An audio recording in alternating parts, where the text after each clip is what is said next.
and I trust that is correct? That's correct. For the record, we only have, you have only provided the minute of the 1st of November. We don't have the minutes of the other two meetings. That's correct. So let's then turn to the minute of the 1st of November, the SM1, and in particular page 99. If we could turn to that page. It's SM1, the first one, the first annexure in the file.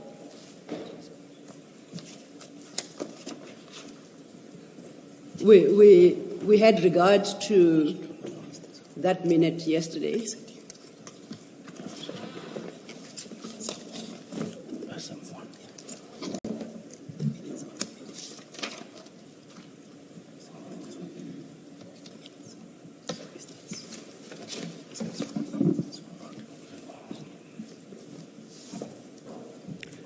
I'm at page 99. I would like you to turn to that page. Have you located it? Yes, I've done so. Now, I understood yesterday that you had these three meetings, and thereafter you had no further engagement with the management of SAPS, or in particular the National Commissioner.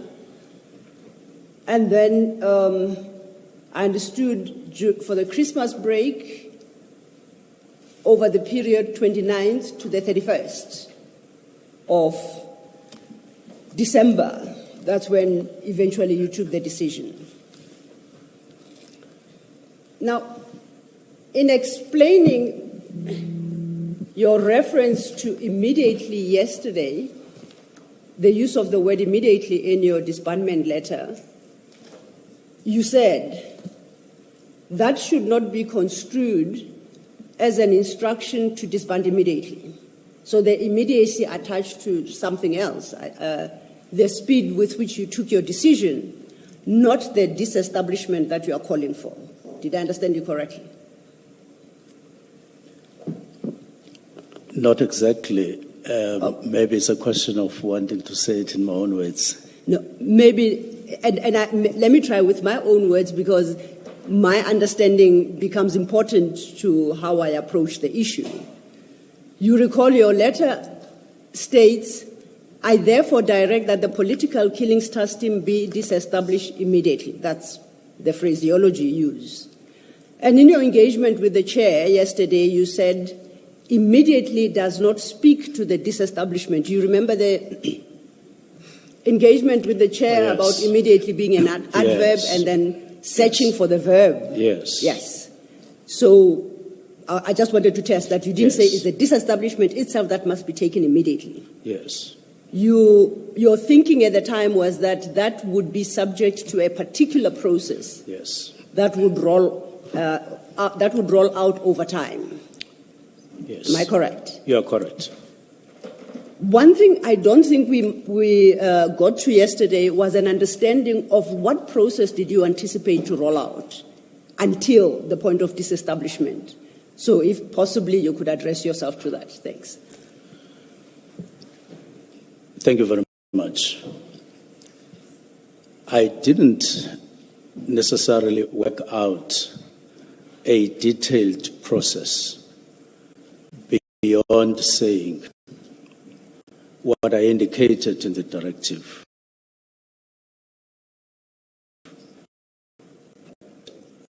Once the National Commission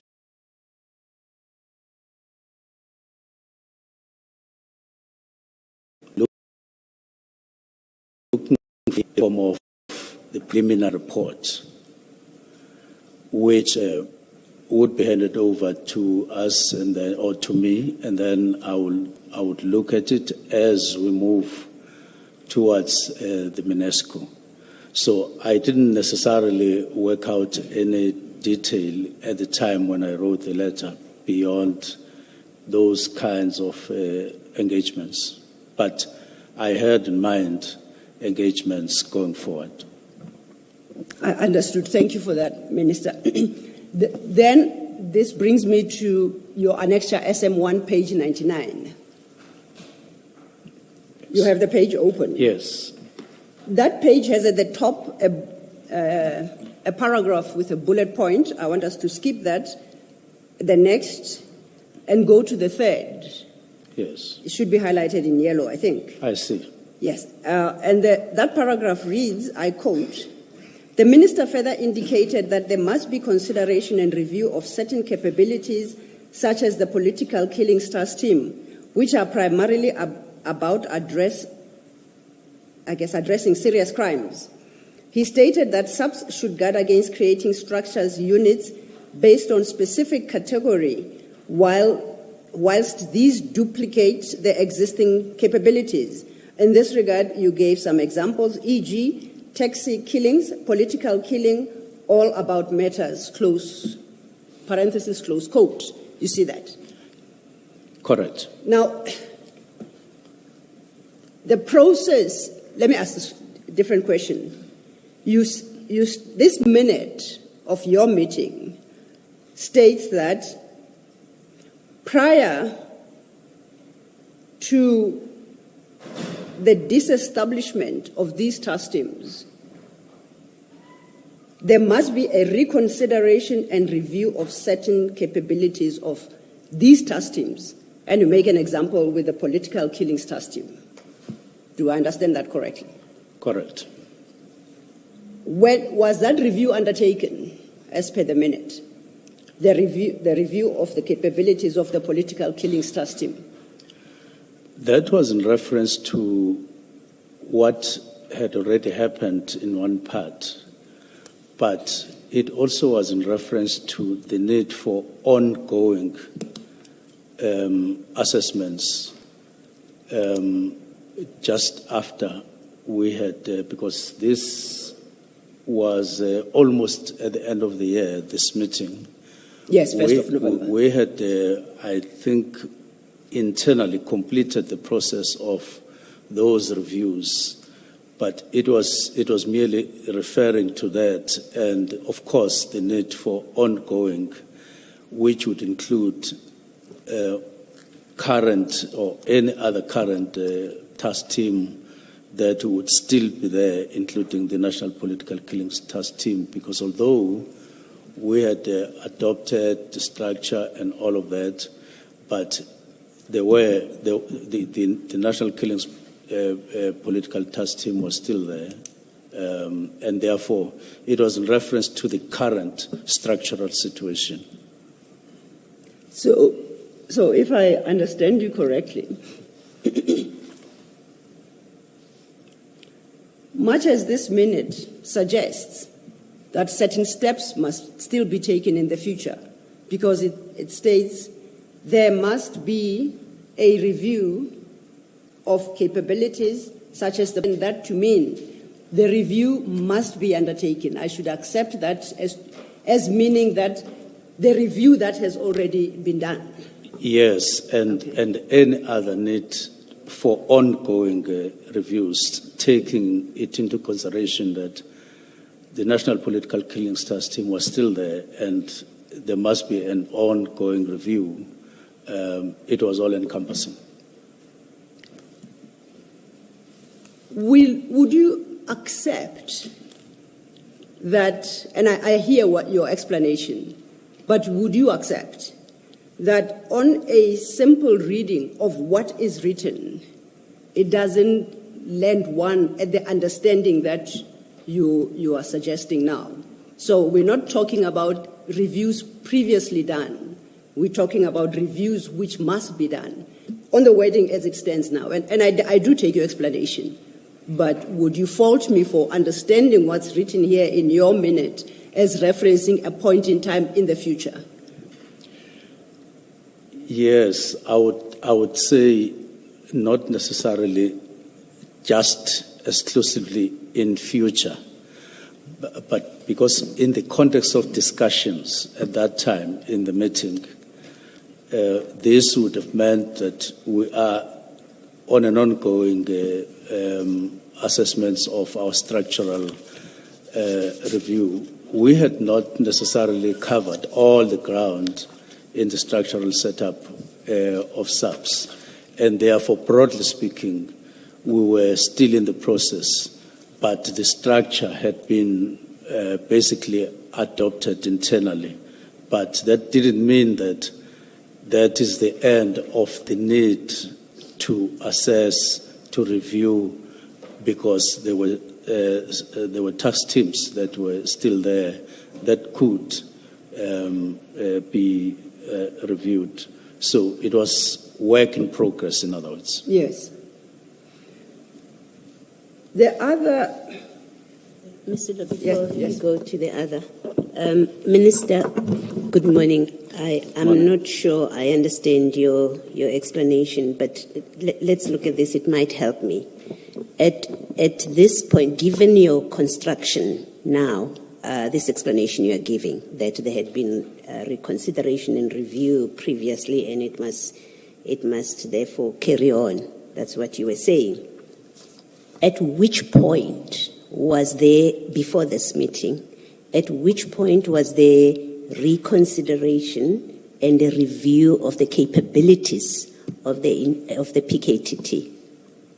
If you say this was a reference to historical and into the future, at which point in the past had there been a reconsideration and a review of the capabilities of the PKTT? This was not necessarily exclusively referring to PKTT, because capability within SAPS wouldn't be confined to one team.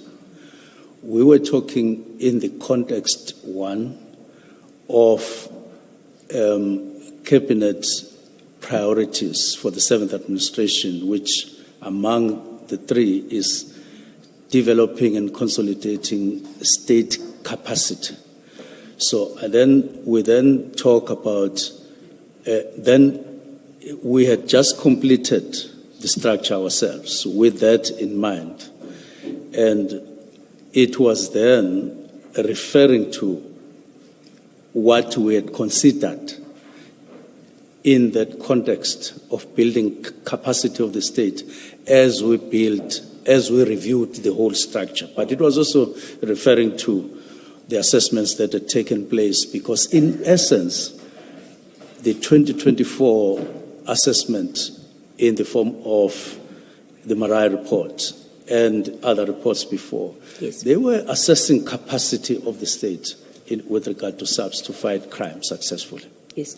Minister, you are very specific in this paragraph, in your suggestion. In this paragraph, you say, you specify, it's clear that you are referring to other, you are including other task teams, but you specify the political killings task team, you say such as. Yes. And from that, I do understand that there are, you're contemplating task teams in general, but you specify PKTT. My question is limited to that which you specify. And it is simply this. At which point in the past before this meeting had there been a reconsideration and a review of the capabilities of the PKTT? My question is specific. PKTT, at which point had there been a reconsideration and review of their capabilities? No, there had not been Yes. any specified assessment of PKTT as part of a capacity. Instead, capacity that was reviewed, that was assessed, would be murder and robbery, would be all of that. And it was always juxtaposed with the political killings task team, that you have developed a capacity or a capability in the form of specialized units. And then you have the political killings task team. Okay. And then you avoid that duplication. All right. Can I then go on to my conclusion, therefore? With that explanation, that admission that there had not been a review of the PKTT in particular, here you could only have been speaking about a future review, therefore, if it must follow. If there had not been a past review of the capabilities of the PKTT, which you accept, the sentence here that Ms. Silla was taking you through must be a reference to a future review of the PK, because it has not happened before. There can only be from the 1st of November, there must be a review. Well, in the context of reviewing capacity of SAPS to fight crime. No, Minister, sorry, I don't mean to be rude. I have to stop you. My question is specific. You have said now, in the last sentence, you have said there hadn't been a review as at the 1st of November. There hadn't been a review of the PKTT's capabilities and a reconsideration.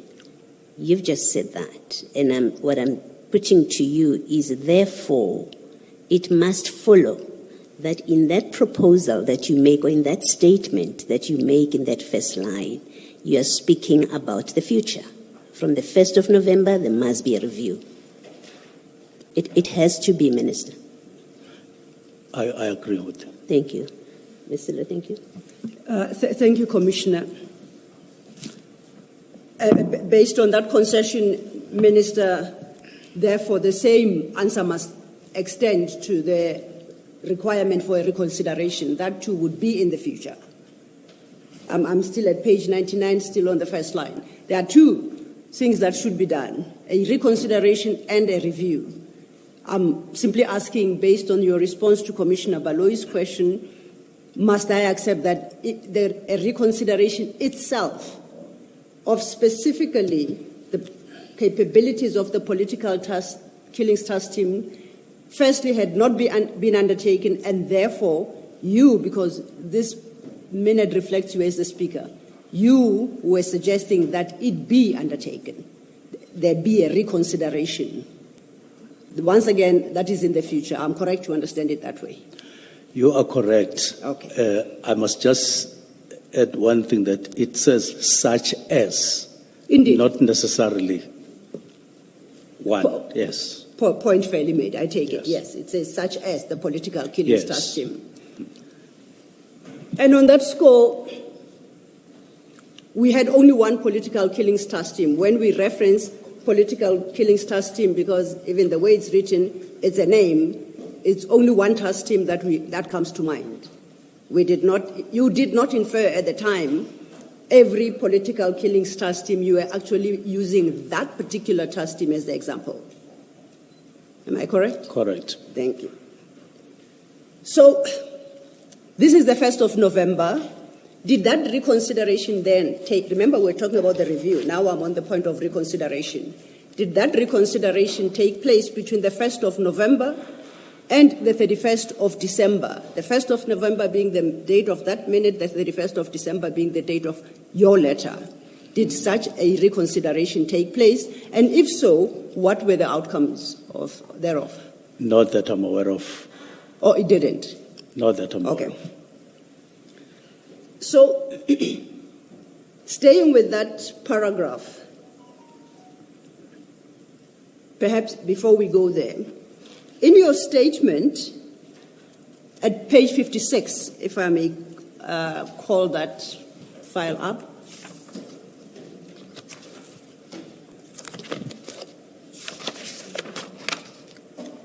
the minister's statement.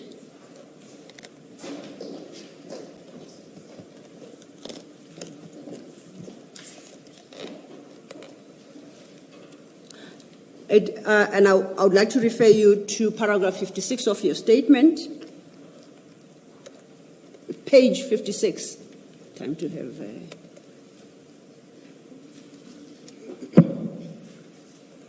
In page 56, Minister, apologies for the confusion. And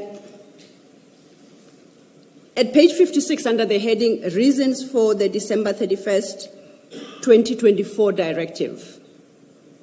So we've established that the reconsideration and review of capabilities of the political task team did not inform your decision of the 31st of December, and we know because it hadn't taken place. So we go to your statement at page 56 to locate the reasons as you put them forth. And on my reading of your statement, you advance 5 different reasons. They span page 56 to page 58. And I would like to invite us to perhaps consider each reason in turn to assist the Commission in having a better understanding of why the Political Killings Trust Team was disestablished, or you, Minister, instructed that it be disestablished on that particular day.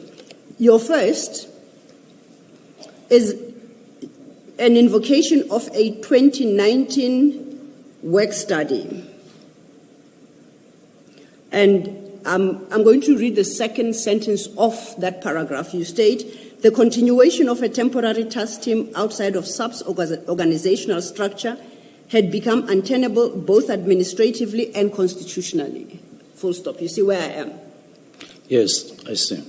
Before we deal with that work study... Sorry, Mr. Law, where are you reading? Paragraph 167, the second part of 167. Yes. Sorry. Thank you, Chair. Before we deal with the work study itself, once again, I think I would benefit from your guidance. You say the continuation of a temporary task team outside of SAP's organizational structure. What does that phrase mean? What do you mean by the phrase outside of SAP's organizational structure? It means what is understood inside SAPS or internal in SAPS, what is attached as the meaning of a team. It is, task teams are always located outside the organogram per se, the adopted organogram. And that has been the case since 2019, if not even before. That if you establish a task team, you establish it not necessarily inside the organogram, because it is for a particular purpose at that time as it arises. And it ends as the need for that becomes obvious. Okay. And you said that continuation has become untenable both administratively and constitutionally. We'll come back to the administratively. Could you explain what you mean by the conclusion that the continuation has become untenable constitutionally? How do you invite the commissioners to understand that phrase? Are you invoking any provision of the Constitution, or no, I'm trying to understand? No, it was just in broad reference to our constitutional mandate that SAPS must, as a mandate, their mandate is to prevent, it is to investigate, it is to combat. So it was just in broad reference. That if you have, in other words, if you continue with structures that are not part of your organogram, you are less likely to fulfill your mandate. So, in trying to test my understanding, or maybe before I do, I might benefit from a further explanation by you. So we have addressed the notion of the continuation being constitutionally untenable. I hear your answer. But then you say both administratively and constitutionally. What in this context would administratively refer to? What would be administratively untenable? It was making reference to capacity of SAPS at any level, in this instance, national level, in the first place, to manage a proliferation of task teams, because the more you have them, the more it becomes untenable or difficult to manage and control on the side of the National Commissioner. So At this juncture, did you envisage a situation, or I'll put it differently, were you arguing for the complete disestablishment or abolishment of the notion of task teams within SAPS? Can I interpret it that way, or have I gone too far? You are correct that by end of the year, I had gone deeper in terms of assessing the effectiveness, but from the perspective of sustainability. When you have internal units and you sharpen them, you strengthen them, as opposed to task teams, but not necessarily that you would completely abolish the need, because they are dictated to by the situation on the ground. Yes. Task teams. I was going to move to another aspect of that paragraph, but before you do that, so that I understand the minister's position, Minister, are you saying in that sentence, are you saying the existence of a temporary task team is not constitutionally permissible? Is that what you're saying? Not necessarily. I'm saying I was referring to Constitution.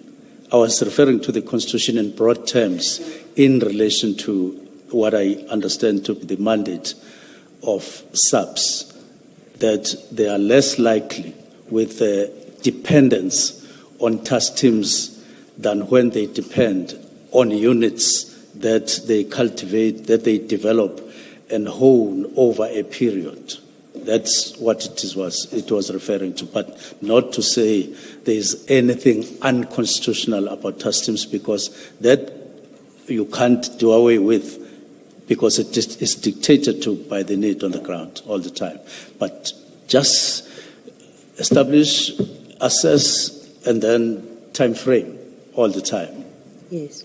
So you did not make the decision that to disband the PKTT on the basis that it is constitutionally untenable to have that task team, the PKTT. That's not one of your reasons for disbanding it.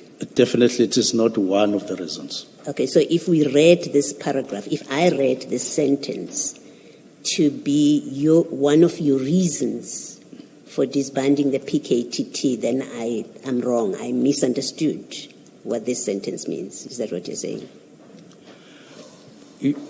My understanding of that sentence is that it generally sends a message to SAPS to discourage teams, task teams, keeping of task teams, because it makes it less possible for SAPS to reach out or to get their mandates fulfilled. Not to say it's unconstitutional, teams are unconstitutional and so on, but if SAPS more and more depends on task teams which are temporal, firstly you have a problem of administering them, carrying them on your shoulders. And then it makes you less likely to fulfill your mandate. Yes. The problem with your explanation, Minister, in that paragraph is you're specific. You're speaking about the NPKTT. You speak about the NPKTT, and then you say the continuation of a temporary structure. So in the first sentence, you say, first, SAPS has made clear throughout 24 that NPKTT was an interim structure whose mandate fell squarely within the permanent remit of the murder and robbery unit created by the 2019 work study. So we know from this first part that the second part of that paragraph, where you say the continuation of a temporary task team, you are referring to the NPKTT. Yes. So my question remains, am I incorrectly understanding what you say in this last part of the paragraph?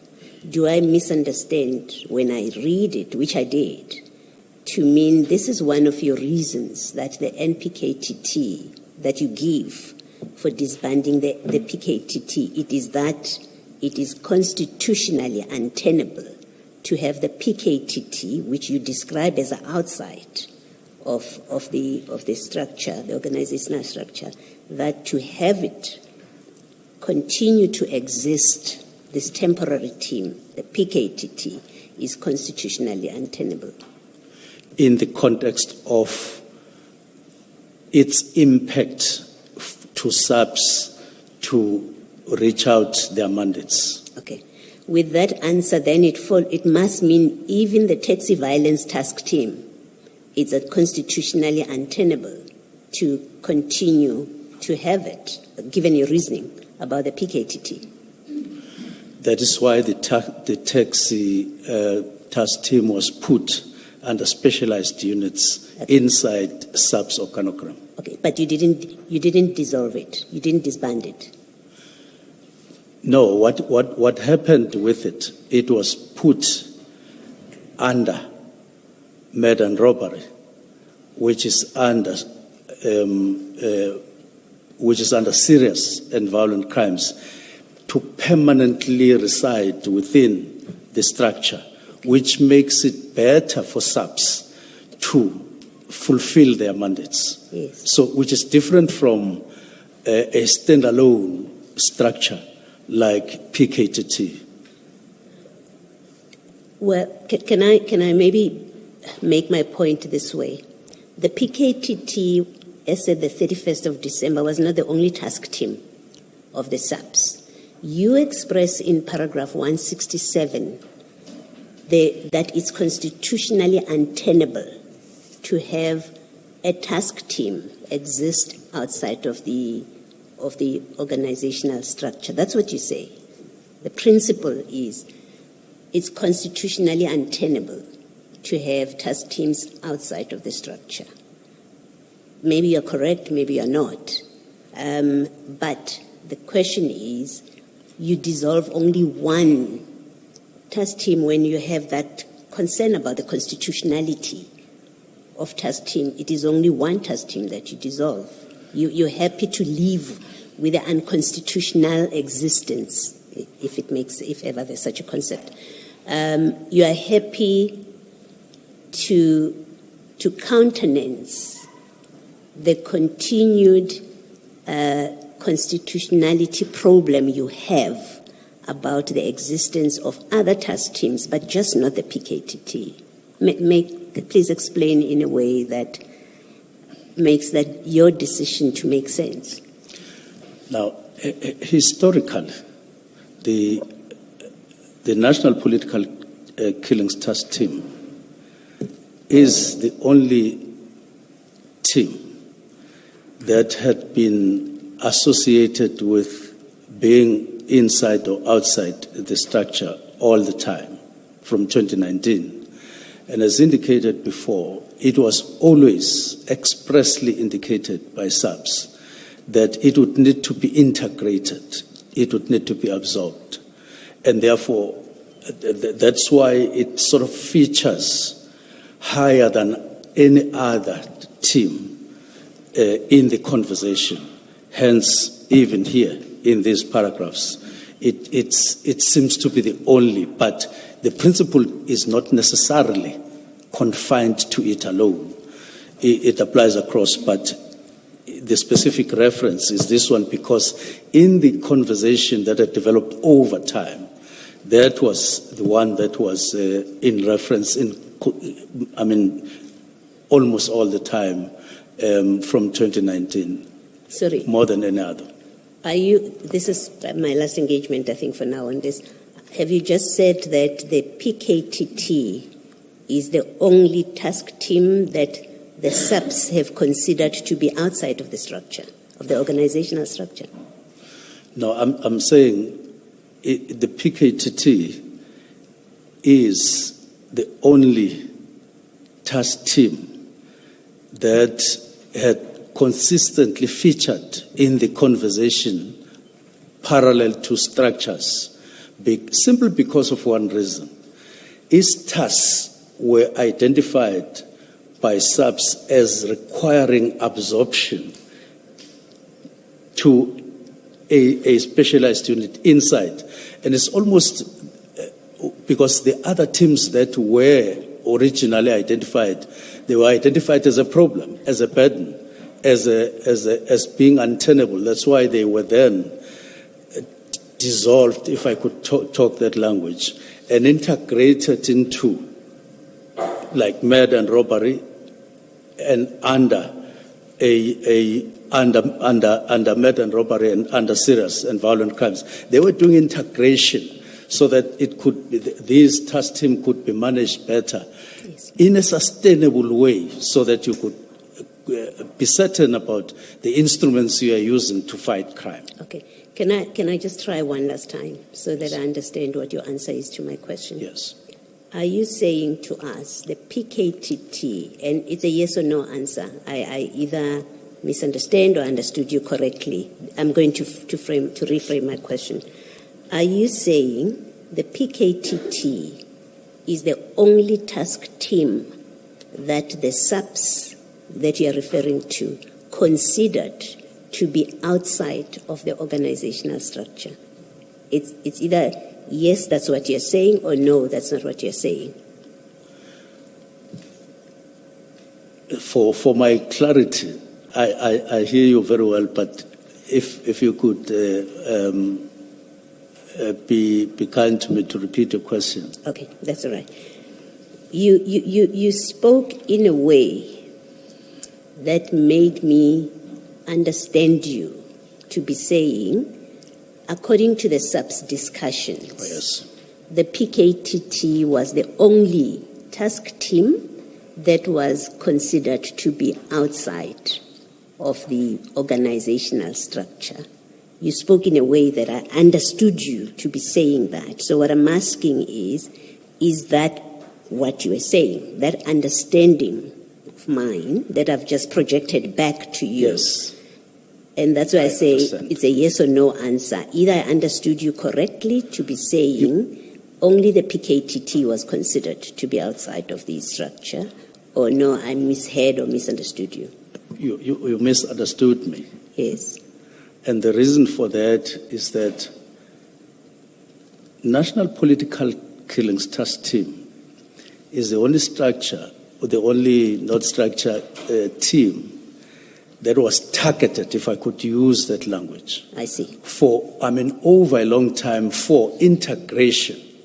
It's as if even the specialized units were established such that you would absorb, because Can I stop you there, Minister? Okay, thank you. What I wanted to establish with you a few questions back was you have other task teams in the SAPS. Yes. Can we agree, if you are correct in this sentence where you say the continuation of a temporary task team outside of the organizational structure is untenable both administratively and constitutionally? If you are correct with that statement, it holds for all task teams.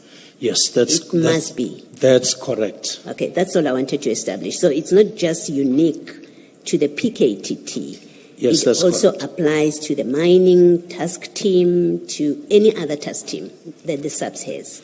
That is correct, with a proviso that you wouldn't, when there's a need to establish a task team, you would flinch from doing so. You would establish and then disestablish. Okay. But, yeah. Thank you. Thank you, Minister. Thank you, Mr. Thank you, Commissioner. If I may just follow up on that based on your response. Because at some point I thought I understood, but now I'm not so sure of myself. If the statement is the continuation of a temporary task team outside of SAPS organizational structure had become untenable both administratively and constitutionally, that would mean reference to the existing task teams. Their continuation existence has become untenable administratively and constitutionally. Am I correct thus far? Broadly speaking, yes. So you say, of course, you do attach a caveat there that it does not preclude the establishment in the future of task teams as and when needed to, in response to specific challenges. Yes. So those that would be established in the future would not have the difficulty of being administratively and constitutionally untenable because they are outside the substructure. I'm trying to understand. Granted, we are talking about existing ones.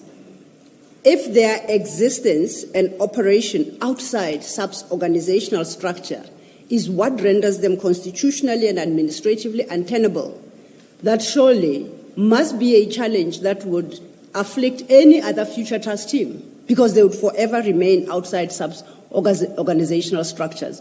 Why would it be fine for the future task teams and not for the existing? I did indicate at the beginning that, or at some point, that generally when you look at mandates of SAPs and so on, you realize that it's important that whatever gets done in a sustainable way, cost-effective way, and so on, and with necessary intended impact. Therefore, generally discouraging, that statement is meant to generally discourage, in other words, to caution all of us that we're not going to make SAPs an organization of temporal task teams in general. But it doesn't mean that even when it is necessary to establish a task team, you would not establish one, but consider that it is cumbersome. Yes. Consider that it diminishes your chances to obtain or to reach out for your mandates. Thank you for that, Minister. And another thing, once again in response to Commissioner Baloyi, with reference in particular to the PKTT, I understood you to say, and my understanding might be incorrect, and please correct me, that the PKTT, the first time around you said, was always identified for absorption. The second time you referenced this issue, you said was targeted for integration. Did I hear you? Did I understand you correctly? Correct. Does your letter of the 31st of December achieve any of those objectives, whether it's absorption or integration? It was meant to. In retrospect, do you think it does? It does. How? In the sense that even if you used disbandment, but in practice you wanted integration, if the directive was not to say dismiss all those individual members, it was to say start processes, or let's engage in processes in line with what has always been intended with regard to the National Political Killing Task Team. As I understand things, you did indicate that task teams are created for a specific challenge. Yes. To address specific issues. Yes. And normally it's for, I won't say specific time because it's very difficult to determine time, but it's for a limited period. It's for a period. Yes. So if my understanding is correct, then the disestablishment of a task team that has delivered on its mandate can never have the effect of dismissing police officers, can it? Because it's established from within the ranks of the police members. So its disestablishment will not result in any police officer losing their job. Definitely. Correct. So similarly here, the disestablishment contemplated would not result in the PKTT members losing their jobs. Correct. So I'm struggling with the notion of disestablish. So, put it differently. So we first break it apart, it being the team, to absorb the team into the substructures. Am I understanding it correctly? You are understanding it correctly. Okay. So are you moving from this paragraph? I'm still on the paragraph. Okay. Now that I have a better understanding of what perhaps informed your decision, I read that paragraph. I'm still at 167. I read that paragraph. Okay, let me do it differently. You invoke, as I understand that paragraph, the 2019 work study to draw the conclusion that you do in the second part of that paragraph. Am I correct? You're correct. Okay. Let's find that work study on my reading of your statement that you should be your annexure SM3, and SM3 should start at page 115, same file.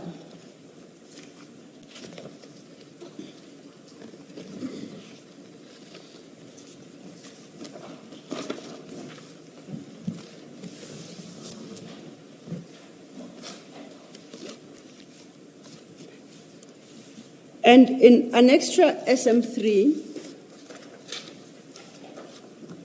this document is titled Establishment of Specialized Capacities, Anti-Gang Units, Murder and Robbery Units, as well as Taxi Violence and Cold Case Investigation Functions within the South African Police Service.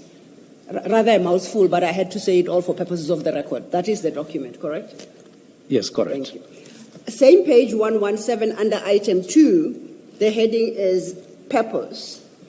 I read the following. The purpose of this investigation is to determine the feasibility of establishing specialized capacities, as well as to give clarity on the structural placement and functional, as well as enabling post-structure requirements within the detective service.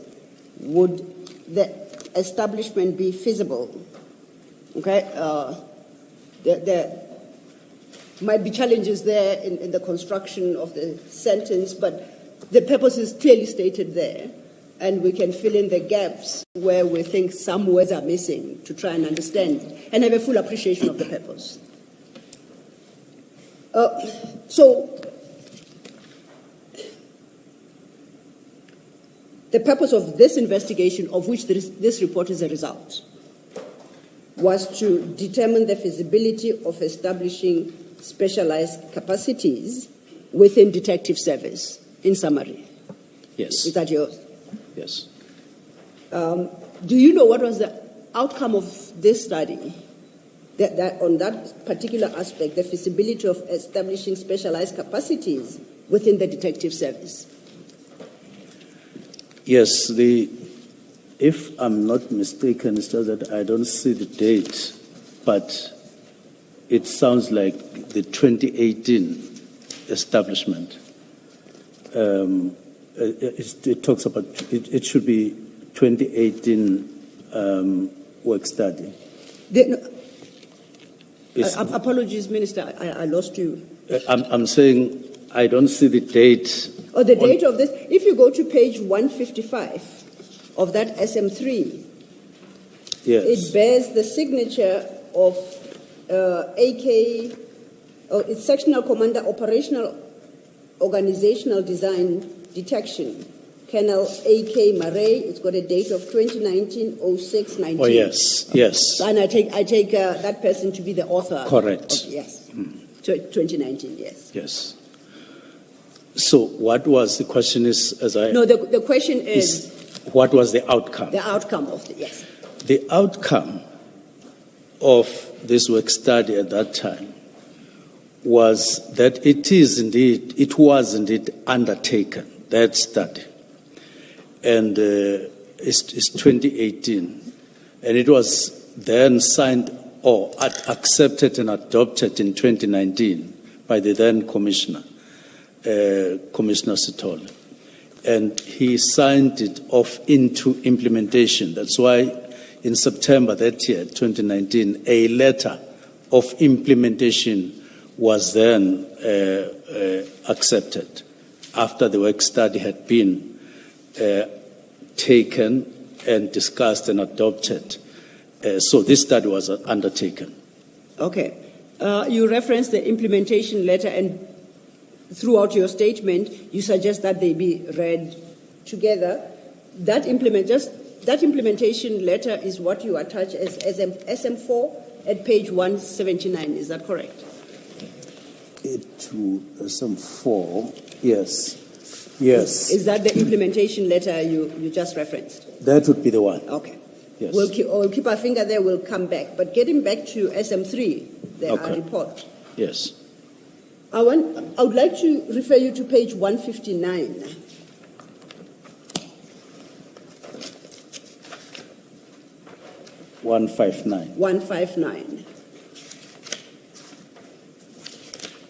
Oh, sorry, 154. My apologies. Okay. 159 is actually the other annexure. I do apologize for the confusion. 154. I have it. Oh, thank you. At 154 is under heading recommendations, is a list of recommendations by Colonel Murray arising from the investigation he conducted. Is that how I understand the document as well? Yes. We don't have to read in detail all the recommendations. There are 8 of them listed.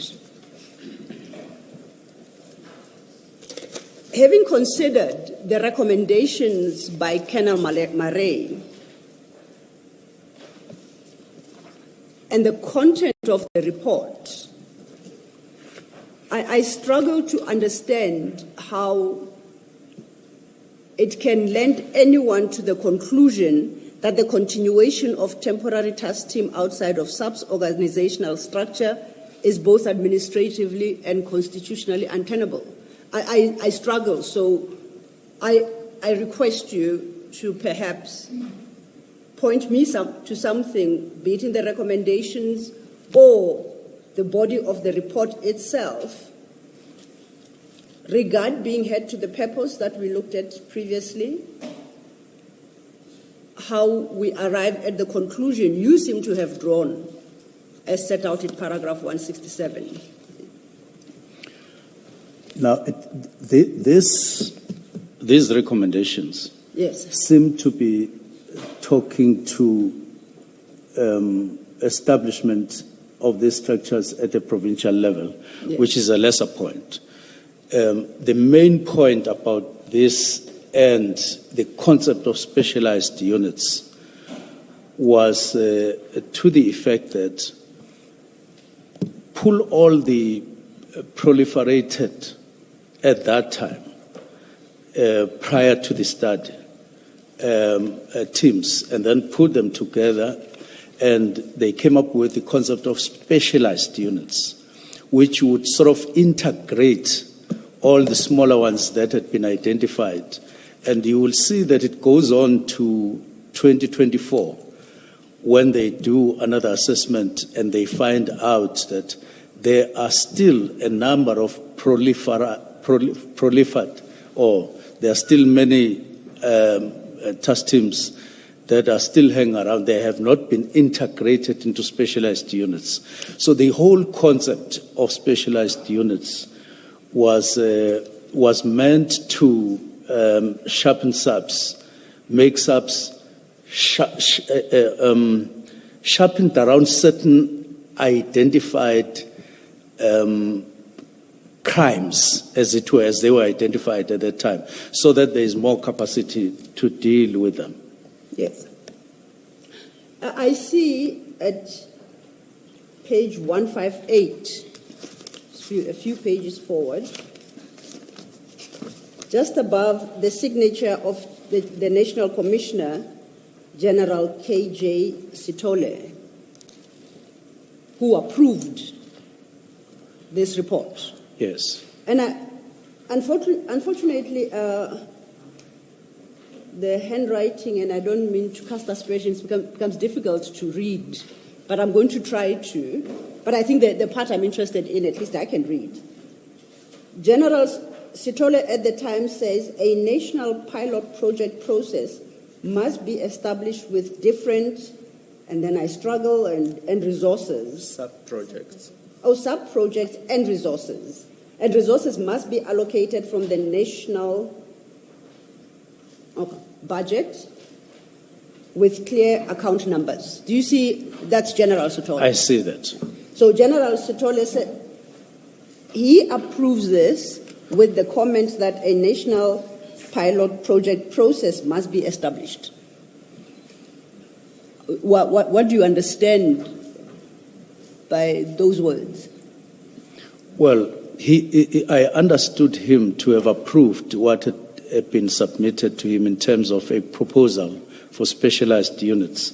And then it talks about a pilot project process, meaning that they were not in a position to unleash these specialized units all over. They wanted to projectize it, pilot projectize it. And he was wanting to approve that so that they could maybe for a couple of months see how it would work. So the implementation of this entire report, on my reading Yes. of General Sithole's comments or basis for approval, is that a pilot project process must be initiated. Yes, they said so in 2019 when they adopted the work study to say it will be implemented in a phased approach. Okay. Perhaps before I move further, because I wanted to then bring in the other document, Commissioner Balo, you had wanted to find out if I was moving from, I think, the work study. Sorry, I have to try and remember.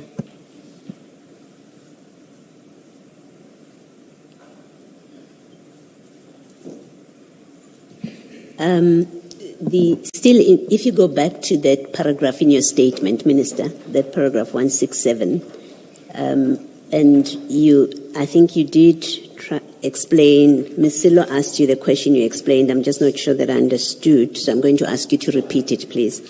The way you speak about this task team being administratively untenable, can you just explain again, what did you mean when you say it's administratively untenable?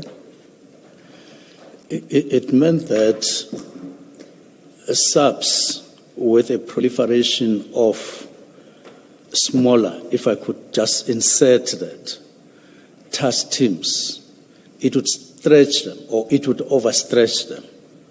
There was a concept when they decided, in fact, even in terms of effectiveness, that is what landed them in a concept of specialized units so that they would absorb all these into bigger, into more specialized for control and management, which is the duty of the National Commissioner. And I think they were quite in line with manage and control, because they had in mind, if I looked at it, effectiveness and efficiency. And therefore, here, it had become untenable to make it possible and much more easier for them to administer. Okay. To the extent that in this paragraph you mention the PKTT in particular. Yes. In what way had the PKTT become administratively untenable to have the PKTT? And the question is direct to the PKTT, because our discussion is about your reasons for disbanding the PKTT. So yes. While you speak of broadly yes. Task teams, let's come to the PKTT, because that's one of the factors you took into account. In what yes. way had it become administratively untenable to have the PKTT exist for another day beyond the 31st of December? When I wrote the letter, I was already in possession of what I refer to as allegations from a number of categories of people, including civil society, and so on, but also including people from inside subs. Now, when I wrote the memo, that is the directive, I had that in mind, that possibly certain things are setting in subs via via PKTT in terms of control and administration. Now, that category of complainants, if I could refer them, I could refer to them as such, that I was advised by the Commission to seek advice from my lawyers on, indicated to me clearly that there are certain things that we are losing in terms of control and management. If you look at the complaints that I had received by the time I wrote this letter. So it refers to that, but it also refers to alleged abuses of human rights by those who had written to us in various categories as I referred them to. So this is what this refers to that. Yes. Now, all right, it's a separate discussion, those complaints, so I'm not asking that we get into them. Yes. We will have a discussion separately. Yes. These complaints, to the extent that that's what you're referring to here, when you talk about administrative untenability of the continued existence of the PKTT, you did not discuss them with the National Commissioner, those complaints. We discussed some of them. No, the ones that you've listed. You've given us a list, and you're referencing them now, including those names that you gave yesterday. You did not say to the National Commissioner, I've got these complaints. I want your response to them. The ones that are here, I did. The ones that are in the envelope, I didn't. Okay, all right. Where I'm going with it is you get to a point where you make a decision that those complaints are evidence of administrative untenability, to whatever we mean with that concept. You say these complaints, they show that there's a problem administratively, but you don't verify those complaints with your management. And yet, on the basis of those complaints, you conclude the continued existence of the PKTT is administratively untenable. You get them, and I'm happy to confine myself to the list in that envelope as one of the examples, that you get that list. You don't verify with your management, certainly not with the National Commissioner. You don't verify that list, so you don't know whether it's true or not. People are making allegations. You don't know whether what they've told you, whatever it is that they tell you, you don't know how the SAPS reacts to that, how your National Commissioner reacts to that, but you conclude that those make it untenable, administratively untenable for the PKTT to continue to exist.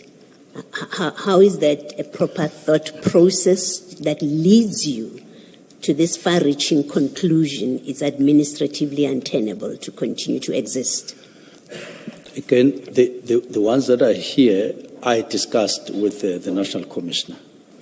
The ones that are in the envelope, I didn't. And the reason why I didn't, it was solely because of the agreement between me and these people when they met me in person, indicating confidentiality, but more than that, indicating safety concerns. Yes, we'll get to that. Yes. I ask you not to enter into the merits because it's a topic on its own. Yes. I'm simply putting to you the difficulty that you get complaints, you don't ask your National Commissioner, is this true, is it not true? Tell me what you've done about it. But you don't do that, but you get to the conclusion to use that as a reason, as one of your reasons to dissolve the PKTT, because you say it has become administratively untenable. I did discuss with the National Commissioner the concerns raised by Mary de Haas. I did discuss with the National Commissioner concerns that were raised by Patricia Mashale. The ones that Patria Mashale raises in her Facebook. We did discuss with the National Commissioner. Those Facebook extracts. We did discuss that there are a number of things that, not necessarily one by one, but we did discuss that she is putting things to me, and yes. Is she putting things to you? Yes. He said, yes, I am receiving this. And then we had a small discussion. And from that discussion, where the National Commissioner says, yes, I'm aware of this, yes, because she has raised them, you decide that those complaints render the PKTT's continued existence administratively untenable. Partially. And then the other part is the ones that I didn't discuss with them, but I got to know about them, but I didn't discuss with them. But yes. Combining them, I'm trying to say, it's not like I didn't discuss any of the concerns or anything with the National Commissioner. I did, yes, partially, but the others I didn't discuss. Okay, all right. Perhaps to summarize, is your position from this discussion, are you saying where you refer as a reason for dissolving the PKTT, where you say it had become administratively untenable, you're saying that because of the Mashale complaints, because of Ms. Dihas's complaints, because of those 8 people in that envelope? You say all of that taken together is what led you to the conclusion that the continued existence of the PKTT for another day is administratively untenable. Correct. Okay. But you remember that there are other reasons. Yes. These are not here. Yes, you will context. Discuss your other reasons. Yes. I'm just wanting to make yes. sure that administratively, correct, where you refer to administratively, correct, those 3 are the factors you took into correct account to that conclusion. Thank you. Thank you, Ms. Thank you, Commissioner.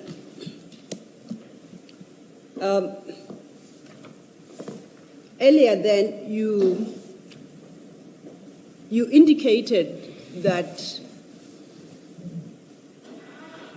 either the outcomes of this investigation that Colonel Murray undertook, that investigation as we have the report at SM3,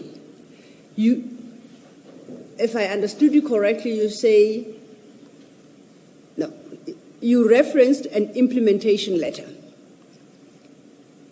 Yes, Please correct. Explain to me the relevance of that implementation letter vis-a-vis this investigation report. What's the link between the two? The link is that the implementation letter was saying that initiative of the work study has now been completed. It must now be implemented. Okay, thanks. Thank you for that, Minister. And not the pilot project that General Sithole had approved, as we saw at page. Yes. If I may say, so the implementation letter, in your understanding, directs the implementation of the outcomes and recommendations of that report in their entirety, and no longer the pilot project process that National Commissioner Sithole at the time approved, as per his comments at page 158. I'm trying to understand which aspect is being approved by, which is being implemented. Is it the pilot project process in terms of General Sithole 158, or is it the report in its entirety? What was to be implemented was the report in its entirety. Okay. But when the National Commissioner signs, he then decides that it would take the form of a pilot at that particular time. Okay. Now, the implementation letter starts at page 179 of that same file, that's SM4.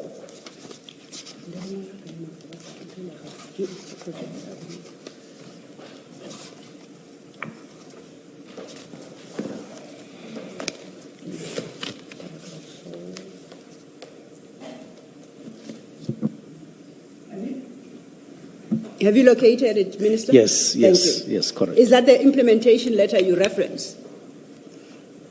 Yes. Correct. Just for the record, it's a 2-page document. It's dated at page 180, 14 November 2019.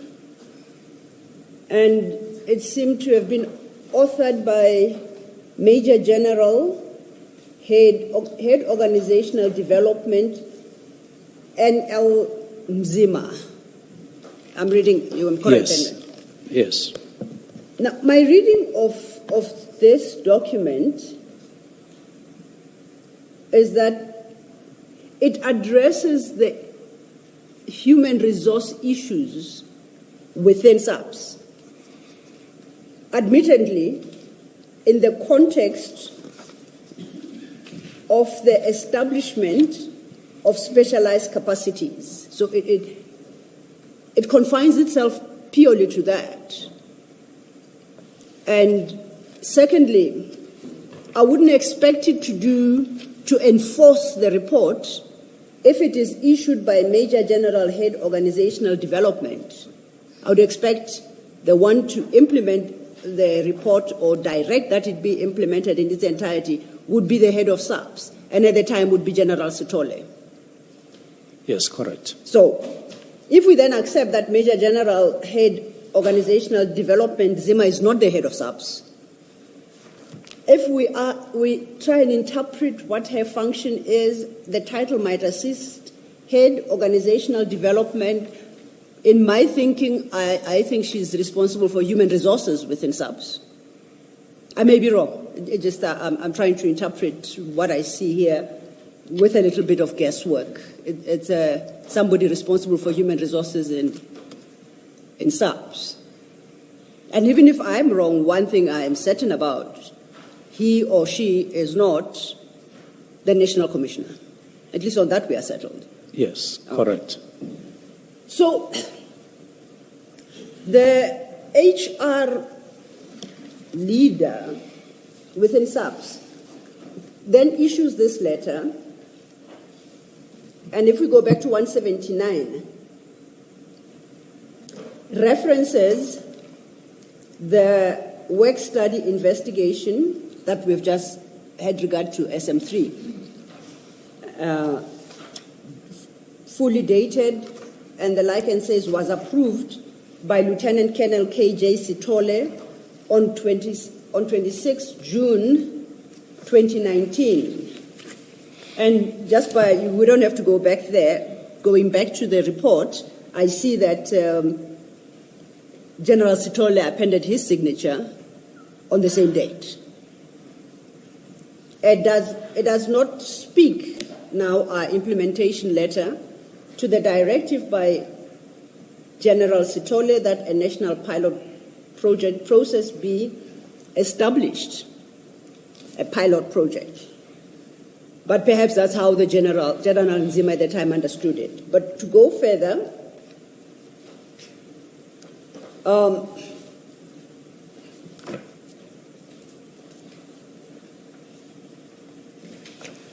at paragraph 4 of the same implementation letter, it reads, for your information and implementation with specific reference to the recommendations of the report as well as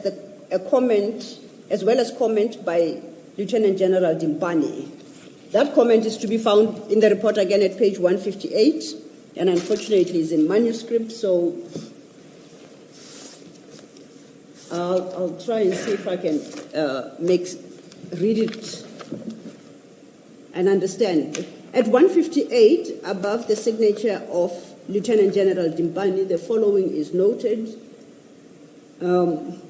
Members already in the unit must be accommodated in the PEFE?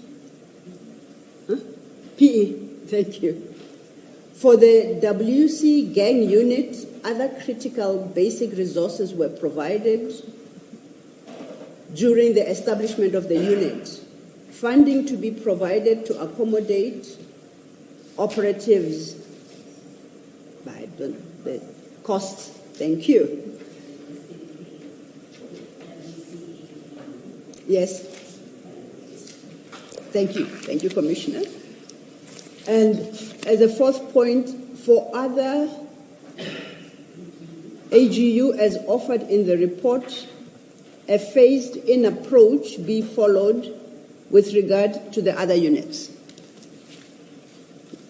And that's what I understand General Nzima to be referring to when he or she refers us back to Lieutenant General Dimpani's comments.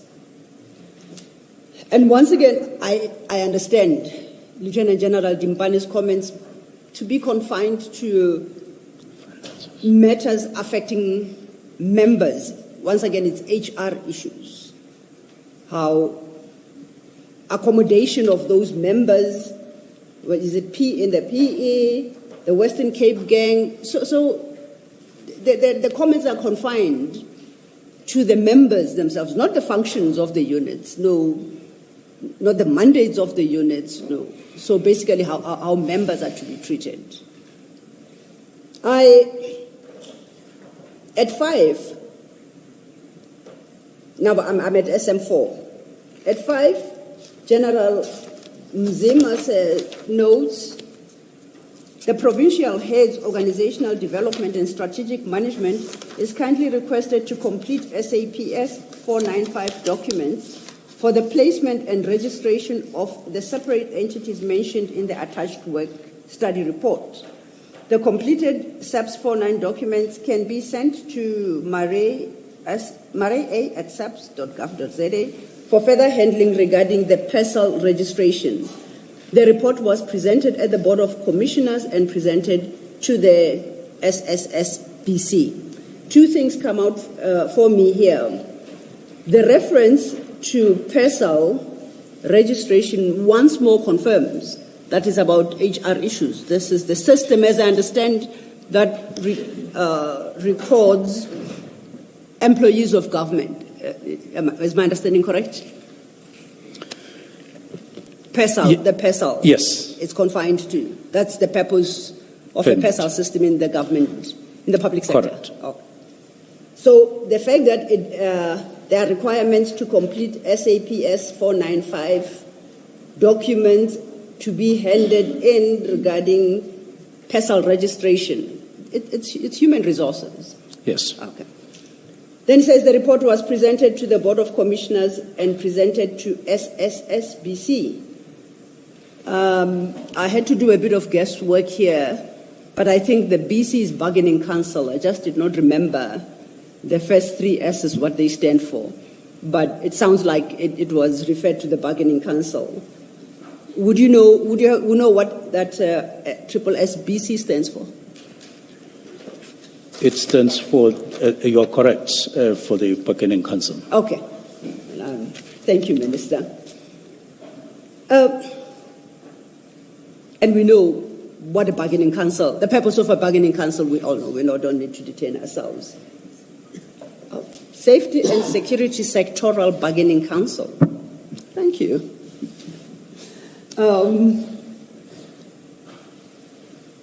Then over leaf at 180, item 6. Job evaluations in support of the levels of the command structure should be completed as soon as possible.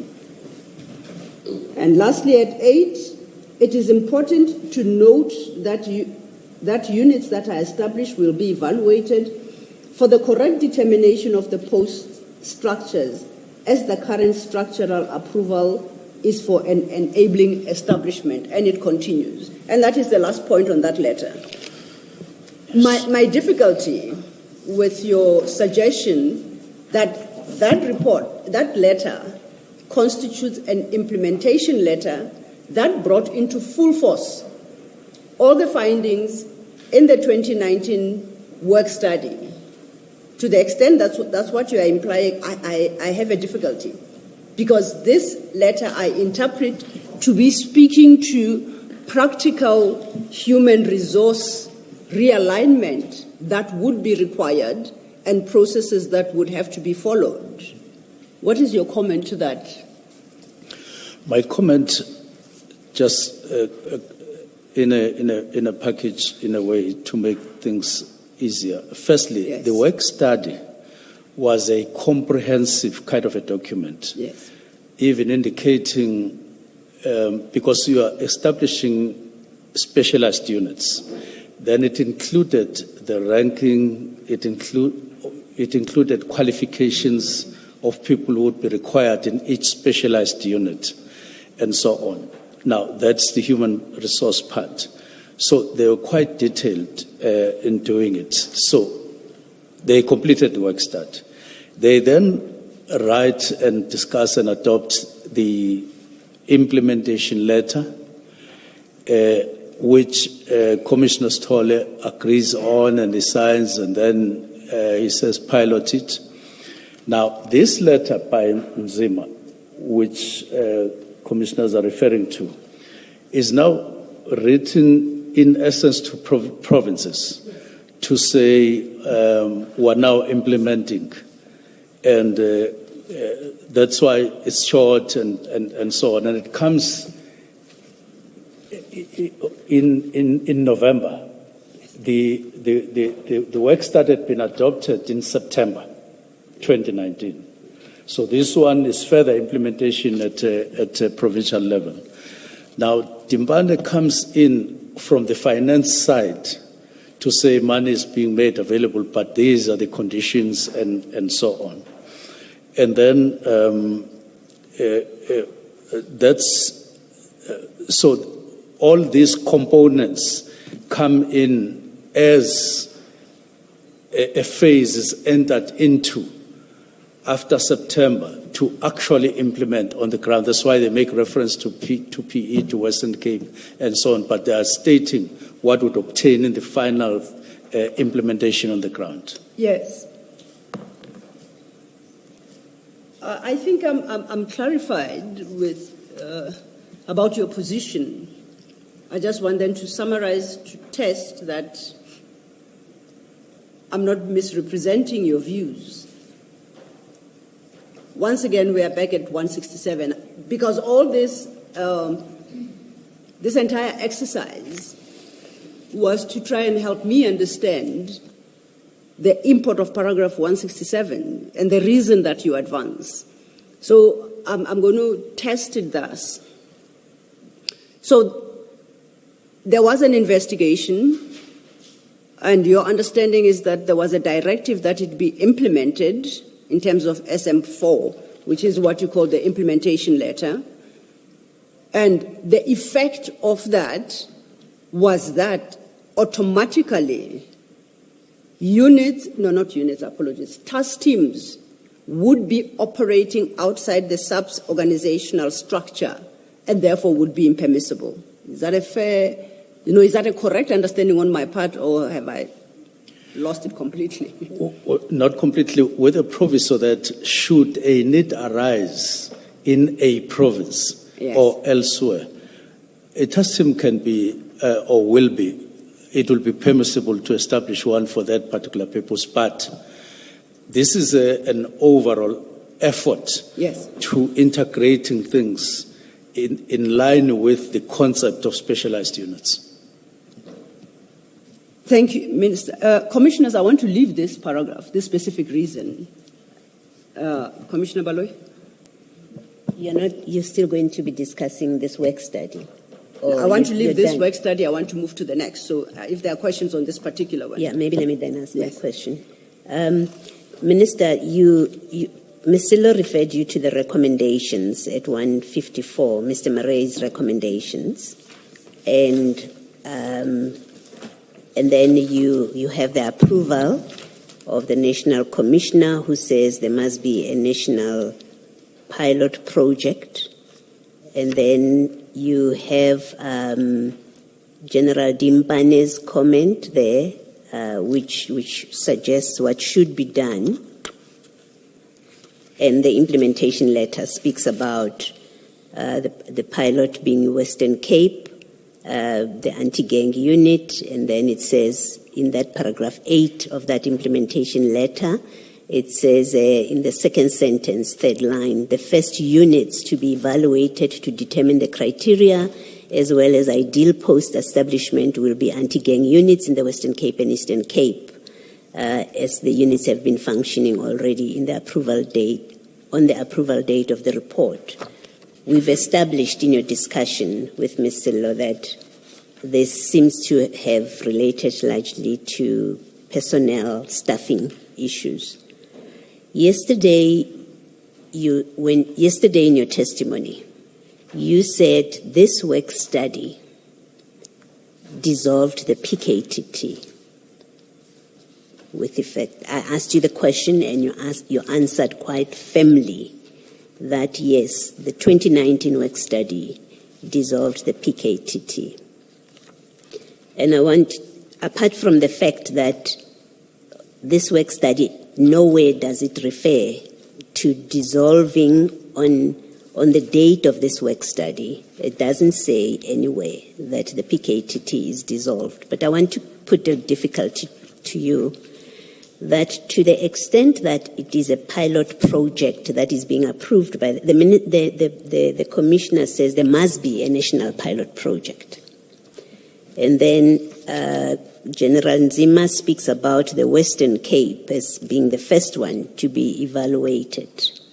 Surely you must accept that they were not dissolving the PKTT because there is specific reference to we will start in the Western Cape.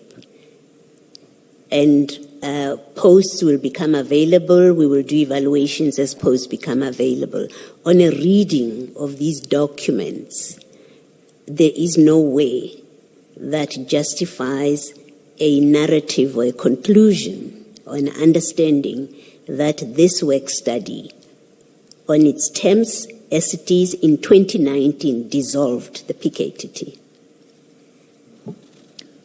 You would recall that I went further to say they then realized that whereas it would have meant dissolution of the PKTT, in practice, because of the phased approach of building specialized units, they realized that they were not ready to dissolve the PKTT in practice. But in theory, that is what they meant. That's why the extension was for another 6 months. Okay. So, this work study, and that's what I want to establish with you. You spoke very firmly. In 2019, this work study dissolved the PKTT.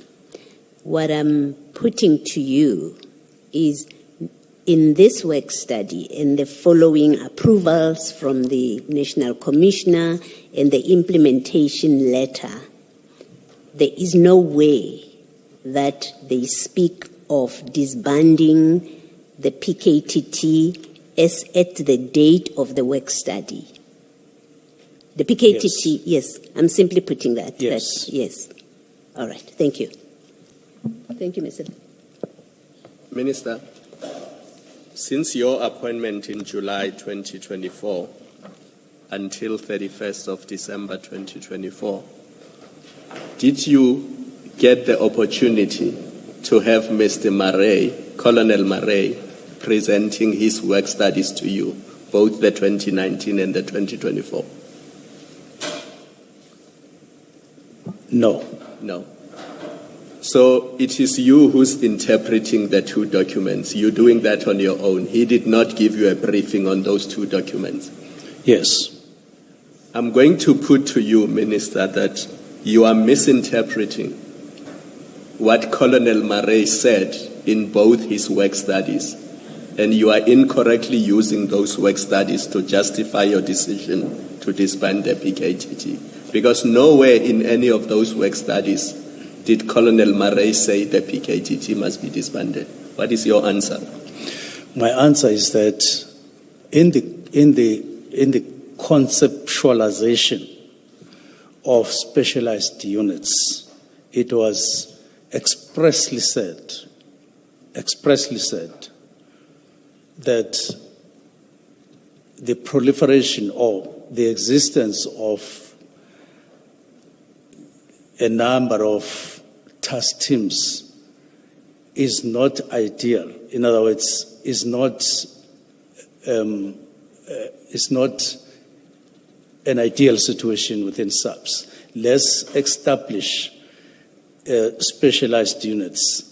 And when they established specialized units right from 2019, right in 2024, even in their assessments, they then established one of those units at a level called serious and violent crimes. It is in the structure from 2019, especially in 2020. I showed you the structure. And in that, or under that, serious and violent crimes, you have what they call the section. The section is called murder and robbery. And under that murder and robbery, as mandates thereof, they put sub-units. One of the sub-units that they put there is political killings. And, of course, police killings, which we identified clearly yesterday. So it is expressed, not interpreted. It is expressed in black and white throughout 2019 and 2024. It's written down. And I did indicate that I had a chat with former Commissioner Stoll on the matters who indicated similar views when we had a chat on these matters. So if PKTT is a unit within the murder and robbery unit, it's a structure within, how does that square up with its disbandment? Because surely then all that means is that it will exist, but it will form part of the murder and robbery unit. So it will be a team within the murder and robbery unit. How does that square up with its disbandment? It square ups in the sense that it will cease to exist in the form that it is existing now. You would take the model, you would take some of the personnel, you would take some of the experience into the new specialized unit. But it tells you that they can coexist. You can't have murder and robbery, and then you have on your right-hand side, you have PKTT. Mind you, in the new setup, when we come in, we discover, if I could use that word, that there are 4 provinces that are a problem in the whole country. It's not one where PKTT is based in, which is KZN.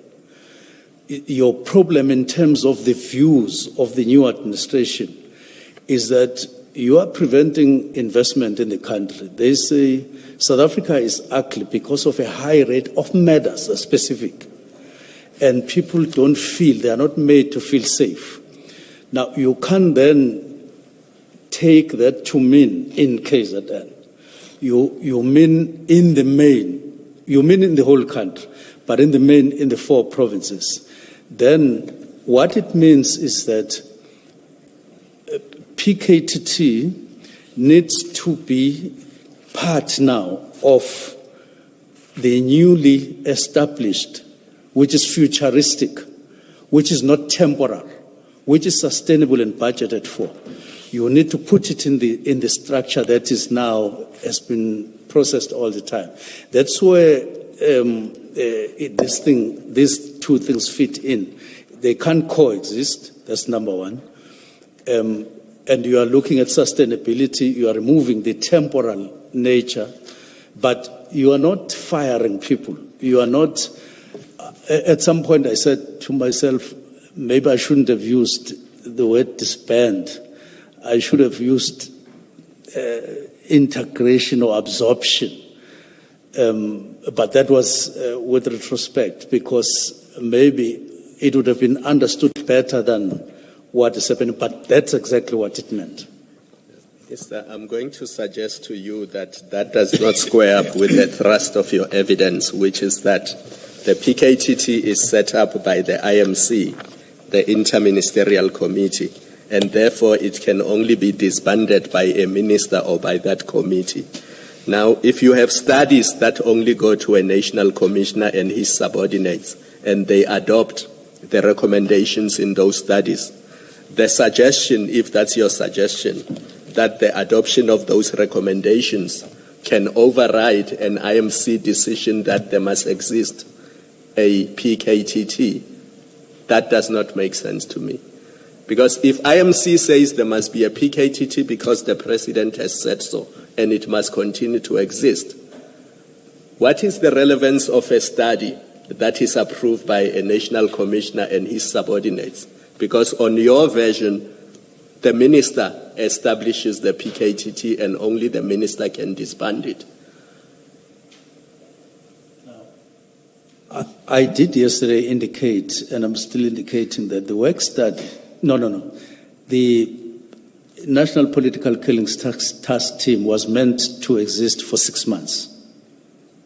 It is clearly indicated and written down. Hence, the assessment in December to say, do we do away with it or it continues to exist? They decide. That is the IMC. It must continue to exist based on the submissions and all of that, I suppose, of the steering committee. Then in January, they then say, okay, it must exist, but for the next 6 months. Not permanent. Not permanent. They say another 6 months. Then it's extended and funded. And then after 6 months, this is now, they now say the extension must now take a year. Because if we assess the establishment of specialized units, especially murder and robbery, which would absorb PKTT, it's not yet that time. Then they extend it. That is why another assessment comes 2021, 2022.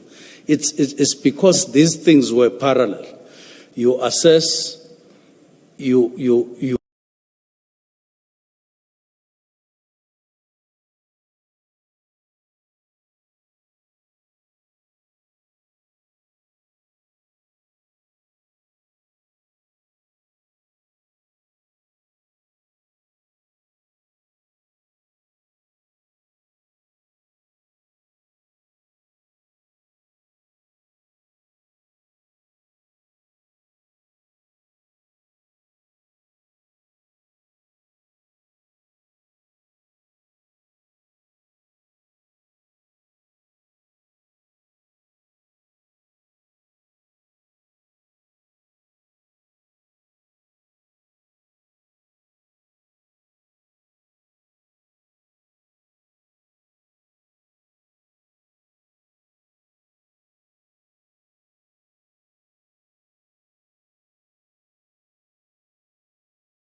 in existence. 7 years you deemed too long. in part. Yes, in part. Yes. I'll accept that. Commissioner, are you aware of a task team called Operation Lock?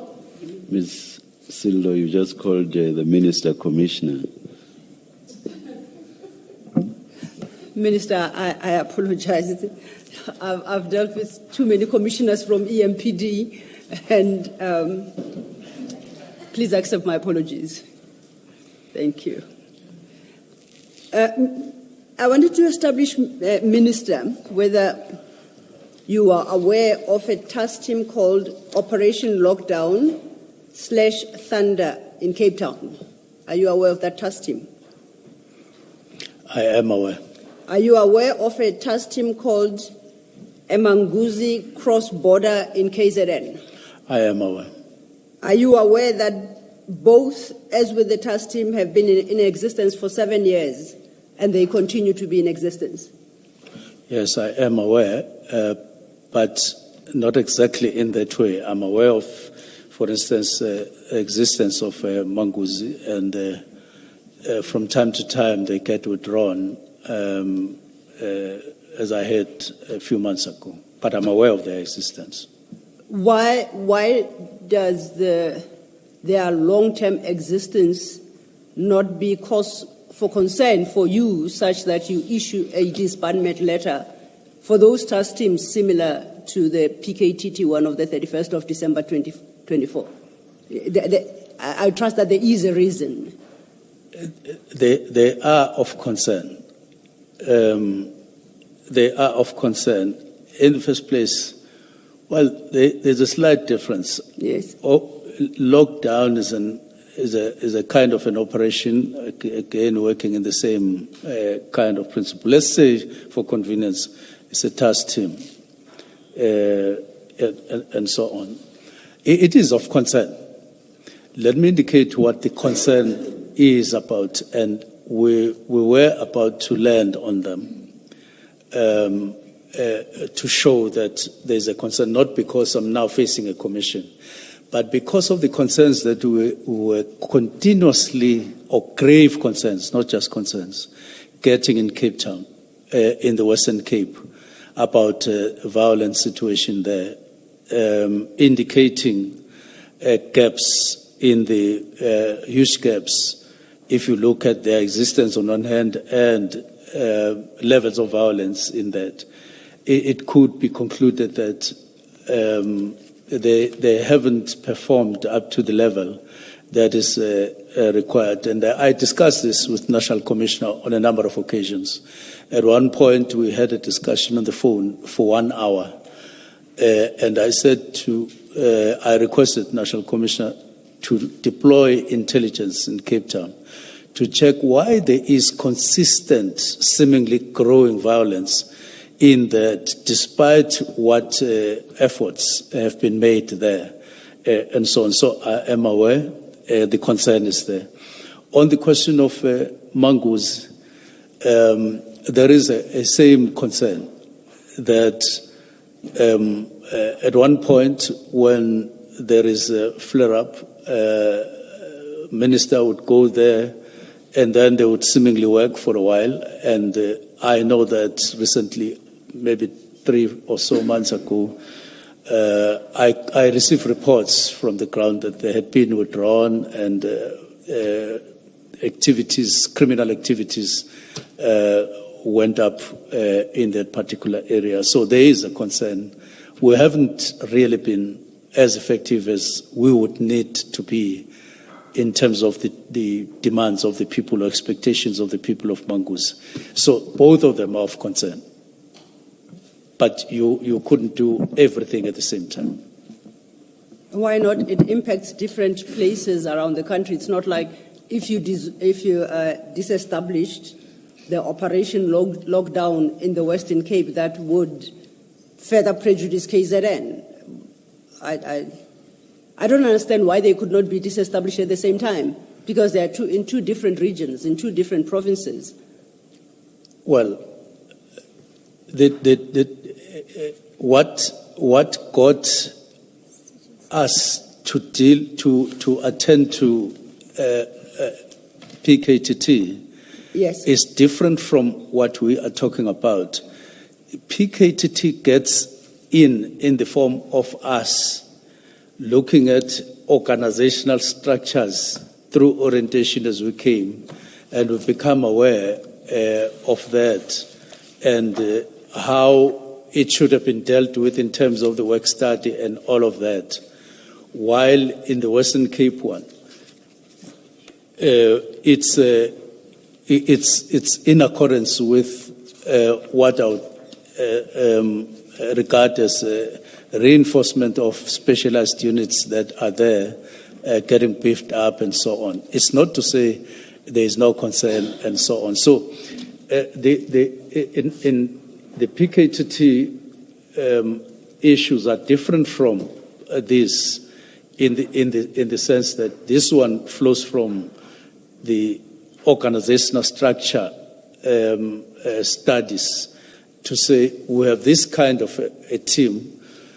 The intention was this and this and this, and that would have been determined by existence of newly established specialized units, which is not what applies in the Western Cape, and the concerns in the Western Cape are not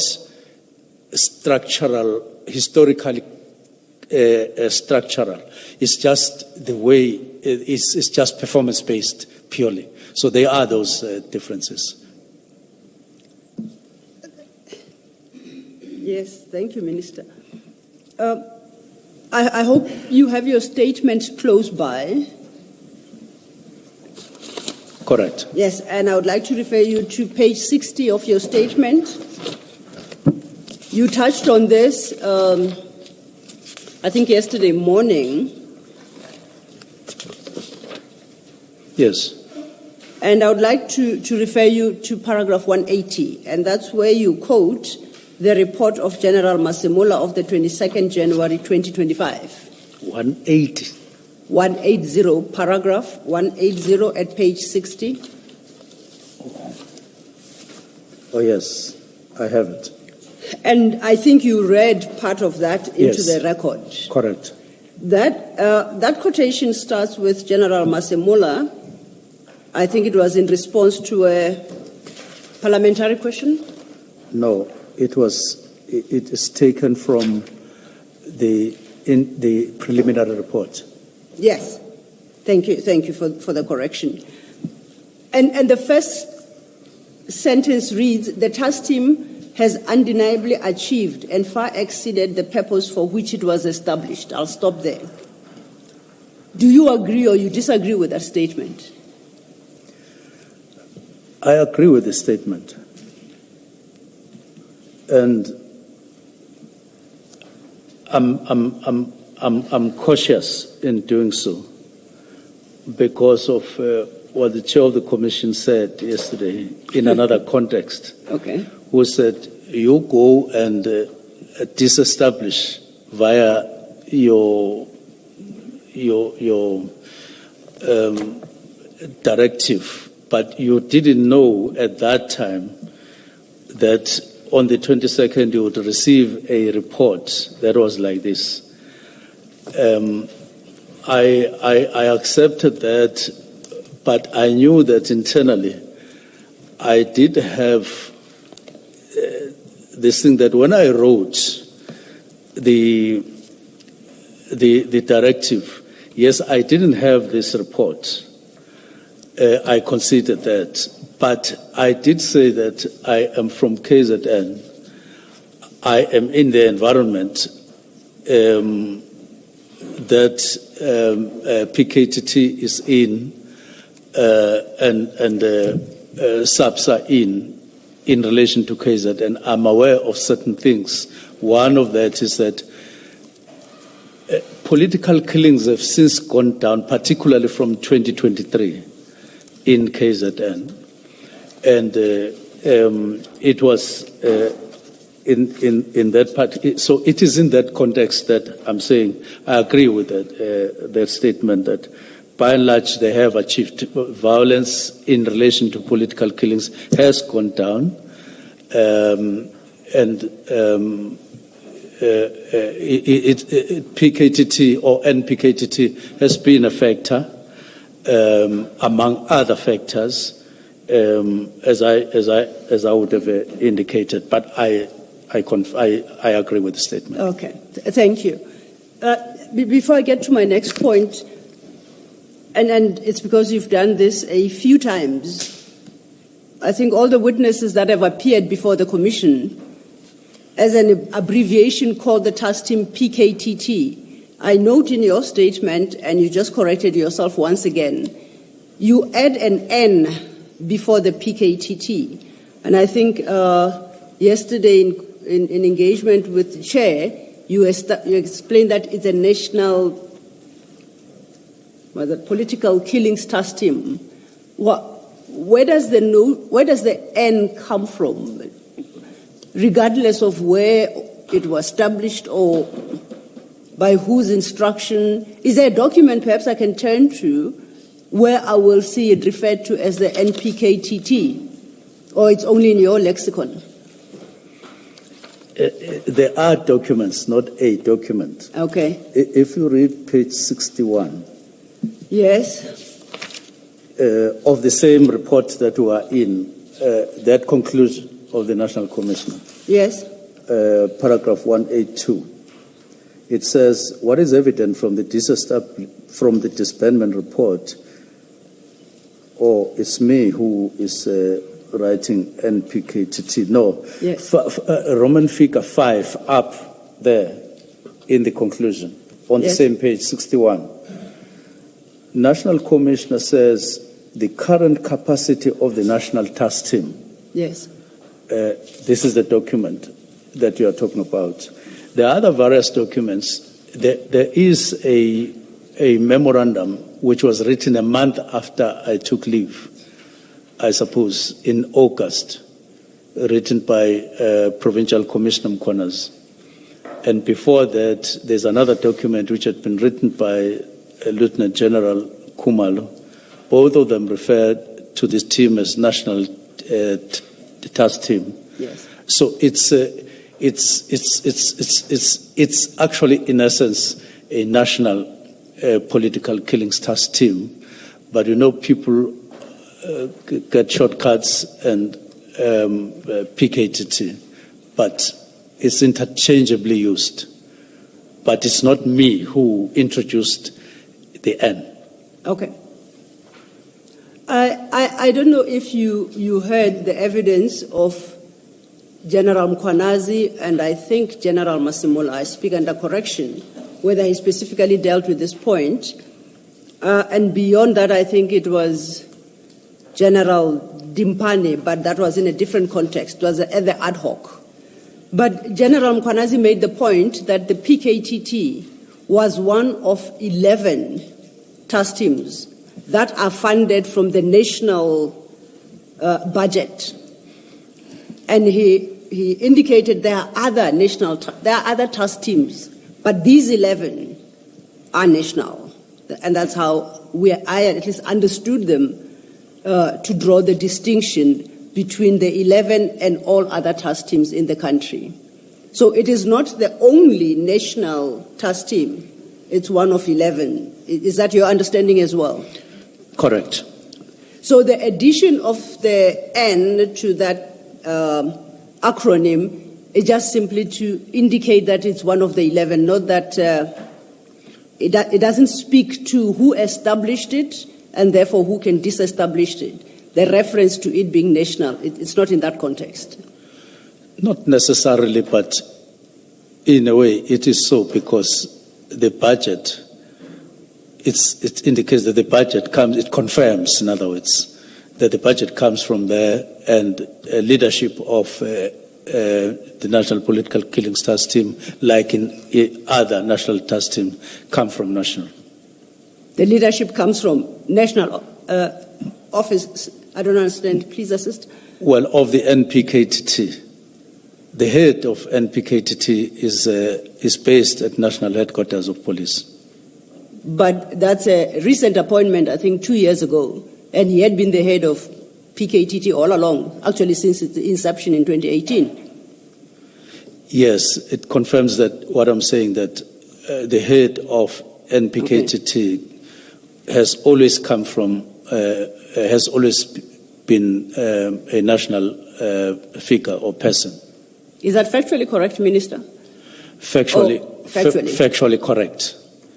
When it was established, it was the Deputy National Commissioner who was the head of NPKTT. And after that, it was Deputy National Commissioner Detectives. And after that, when Khumalo got appointed, he was appointed from national, and he's national. We'll flag that. We'll come back to that point. From the documents I have considered, my understanding is that is not a correct factual position that you are advancing. We shall come back to it, and I'll seek to have you persuade me that that is the case, and I shall attempt to do the same in return. I will do the same. Thank you. Thank you. For the moment, I would like you to turn your attention to in file 2 of the exhibits. And I'm drawing your attention to CJC 5.6, Exhibit CJC 5.6. 5.6. Page 50. Start at page 50.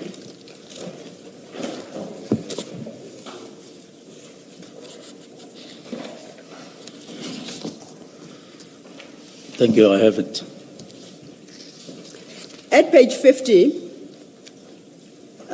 it's a briefing to the President of South Africa, investigation and prosecution of political-related cases. It's dated the 16th of March, 2024. I've got that. And you, Minister, assumed office on July 2024. So this was about 3 months before you took office. Correct. Now, if you look at page 51, it sets out a summary of what the PKTT has done over the years, what it has achieved. I think that has been sufficiently ventilated. We don't have to deal in the detail. You are familiar with the content of page 51, all those statistics? Correct. You are familiar with them? Correct. And most importantly, at page 52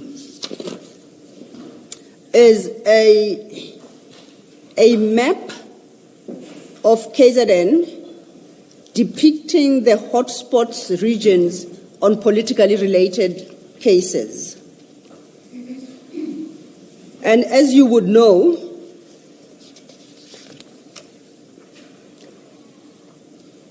what we have at page 52 was the situation as at 2018 when the PKTT started its work. Do you agree with that? Correct. And overleaf then at 53 is the situation in KZN regarding politically motivated cases, and one sees a marked improvement, whereas there were, maybe more than about 15 hotspots. By 2024, when a briefing is given to the President on the 16th of March, this is the state of KZN, where the majority of them are identified as stabilized regions. Correct. And one is highlighted as becoming stable. Correct. Correct. And if you go through that document, it deals with, it provides the graphs to demonstrate the progress that was being achieved year on year until the 2024, when they now were down to 2 against, let's say, 2018, where they had reached 58 in that year. Do you interpret the graph the same way I do? 58 cases. Against 2018, if you look at just below the graph, there is a legend there. Blue indicates politically related cases. Red denotes murder other than politically related murder. So if we look against 2018, you see that, at least on this page, 2018, I think it had the crisis had reached its boiling point because 58 politically motivated murders were recorded.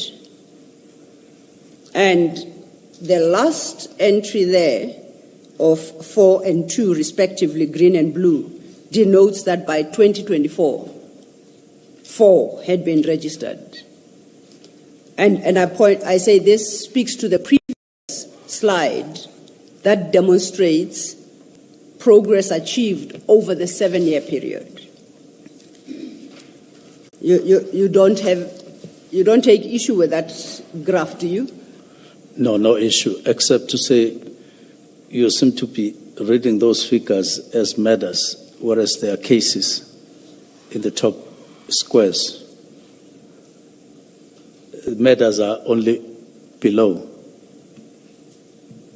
I've understood this to be politically related cases. So cases of matters which are defined as politically related.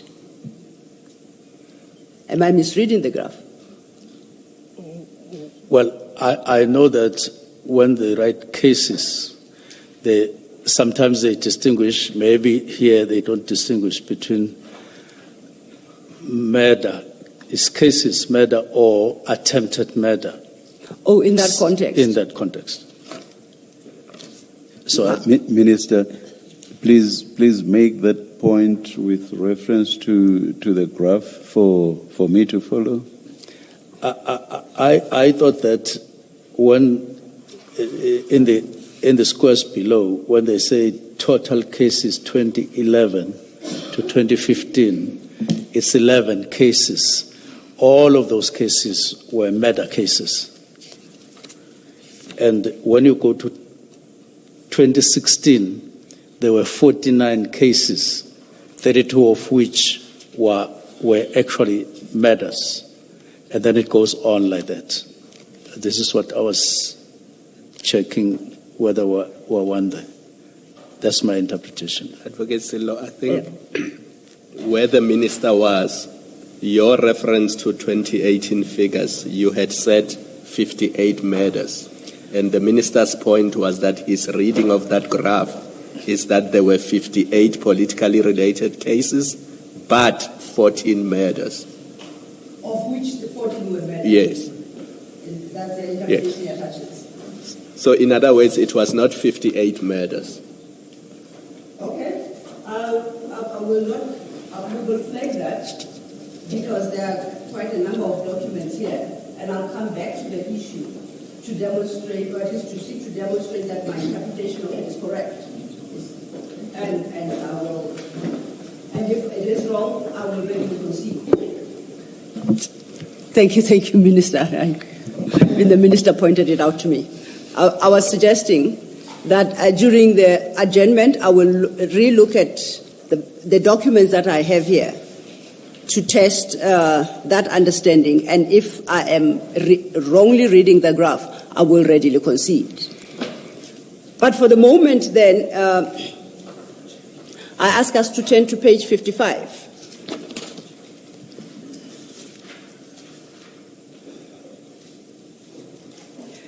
And page 55 is important because it puts in bullet point issues concerning motives for political killings. And bullet point 1 states, prior and after any local government elections, prior and after any local elections, murder reported were mainly as a result of fighting over councillorship positions where candidate councillors are eliminated. The second bullet point speaks to infighting within branches and municipalities over positions between newly appointed councillors and old councillors. The third bullet point highlights the problem with elimination of ward and PR councillor of a municipality with the aim of decreasing numbers to be able to win over the municipality. And it goes. And let's look at the fourth bullet point, conflict between local municipality officials and traditional leadership over land disputes and corruption. And as I said, the list goes. Now, going back to General Masemola's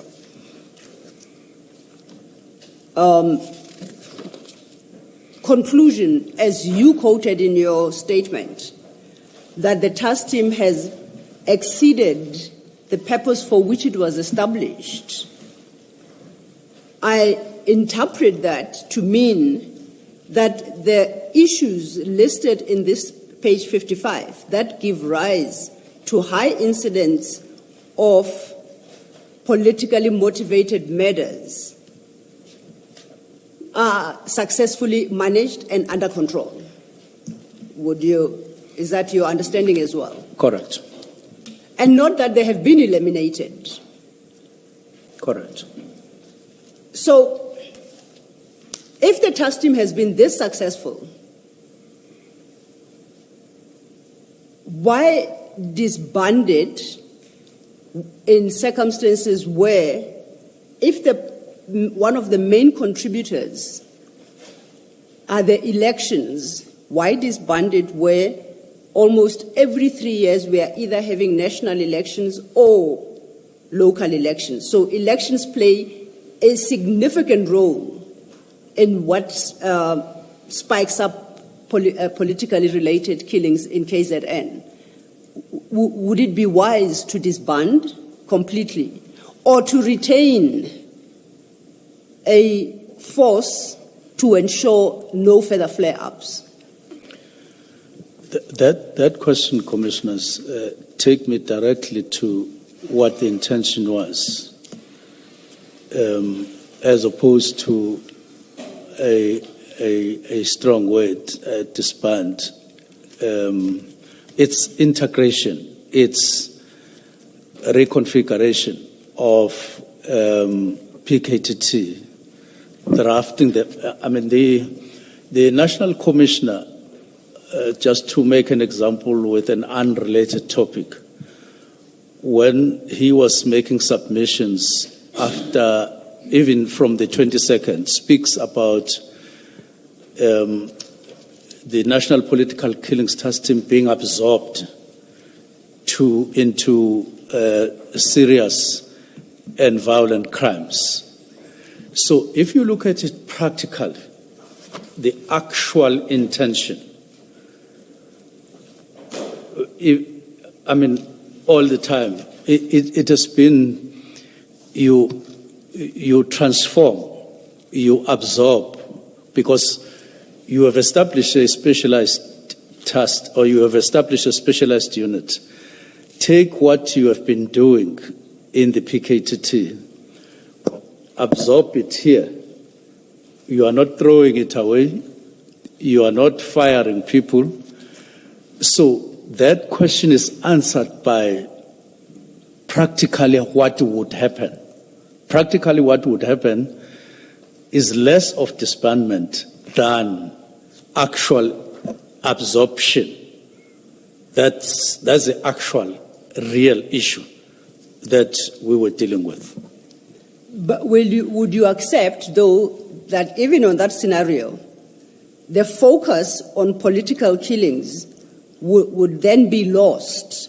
The same focus that the Butterworth taxi killings has implemented to produce the magnificent results that we speak of. Once the focus is removed from that particular problem, then there is a risk of flare-up, or you would not accept that as necessarily? Let's separate the issues. The flare-up may or may not be there, but looking at the trends, flare-up may be there. But if you have structured yourselves such that you are able to contain those flare-ups, because it's not given automatically that all murder and robbery units throughout the country where they've been established, all except with Northern Cape, they are as weak as we found these units in the Eastern Cape. And there was a reason for that when we did more studies. But coming back to the topic,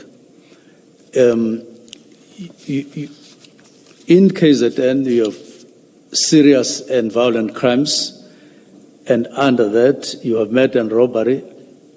And I haven't received a report that they are in the same weak state as just like those in the Eastern Cape. I have an example myself of, no, it's a wrong example. It's in the Eastern Cape once more. I don't have a report that suggests that murder and robbery and the killings team under murder and robbery is as weak as the taxi subunit in the Eastern Cape is. Because I don't have a report that says so, I assume that we have a fully fledged, maybe still to be developed to higher levels of strength in KZN, especially if you were to say, okay, we agree, we integrate what we have in PKTT and what we have in murder and robbery and its subunits. I don't think that we could be speaking about a loss, any loss. I don't think we should be speaking about anything that would cause alarm, even in the community out there. And therefore, that would be, that's my understanding, and that would be my response to you. Minister, yes, Commissioner. Minister, on the back of that, when you made the decision to disband the PKTT, which you say you decided on the 29th finally, that you are going to disband the unit, what did you know at that point about the strength of the murder and robbery units, not just in KZN, because remember this is a national task team, as you tell us. So it may be based in KZN, but it's a national team. What did you know about the strength of the murder and robbery units across the country at that time? I knew that, with the exception of Northern Cape, they had been established and that they were functional. We had not yet focused on what exactly in detail in Limpopo or in KZN or in Gauteng, but they were at different levels. What I know is that that was the only concern that was the only, I would say, issue that we need to beef up, we need to strengthen via a number of things, training, equipping.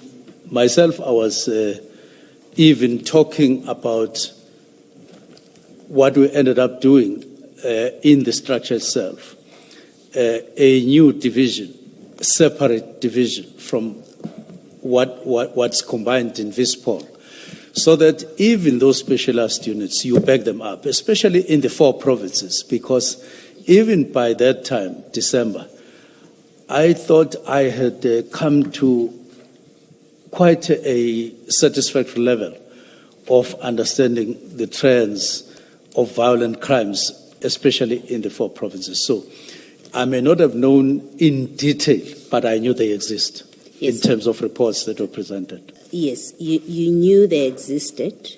You disbanded on the basis that the work that the PKTT was doing can be done by murder and robbery units. That's the basis on which you disband. Yes. But you don't know anything about the strengths of those units in the country. So your decision to disband could possibly have the consequence that, in fact, the units that have been established can't do this work, because at that point, they don't have the capability yet. They haven't recruited the people. They don't have the right trained people. How is that a considered decision that ensures that investigations, prosecutions of political killings or political murders continue across the country after your decision on the 31st, from the 1st of January, actually? Based on the reports,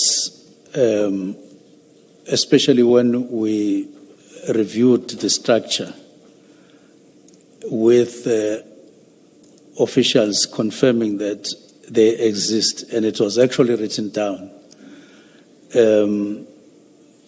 notwithstanding the fact that they were not necessarily individually examined, but based on those presentations and based on the absence which would have been made to say, we do have, but it is weak or something, which was done in the case of Northern Cape, to say it doesn't exist. And based on my visits as well to provinces, including, all provinces except for Free State and Northwest and Northern Cape, I would say I was fairly aware that they were there, and this was to be reinforced after by information that I got. I don't have a difficulty with a part of your evidence where you say you were told they do exist. I'm talking about their effectiveness and capability. And maybe let me do it by way of example. By the time you disbanded, you made the decision on the 29th of December to disband the PKTT. Had you had a discussion or a report from, and I use KZN randomly, I could be using Free State, so you can substitute.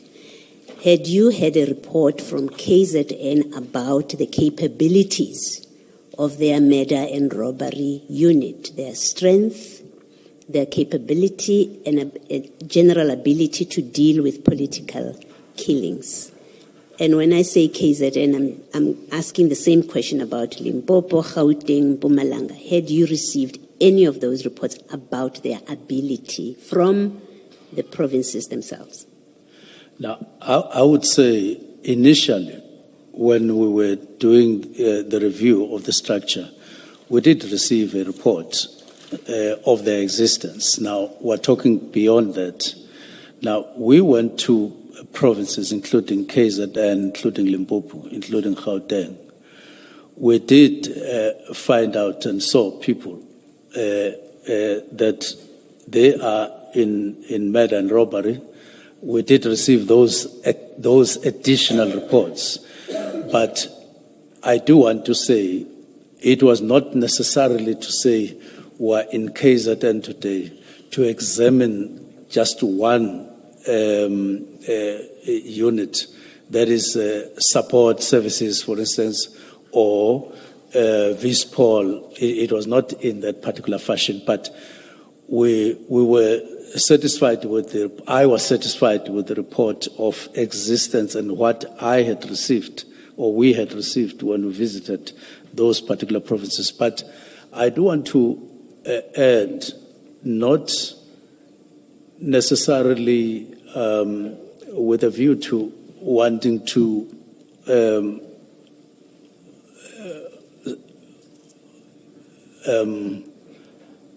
exonerate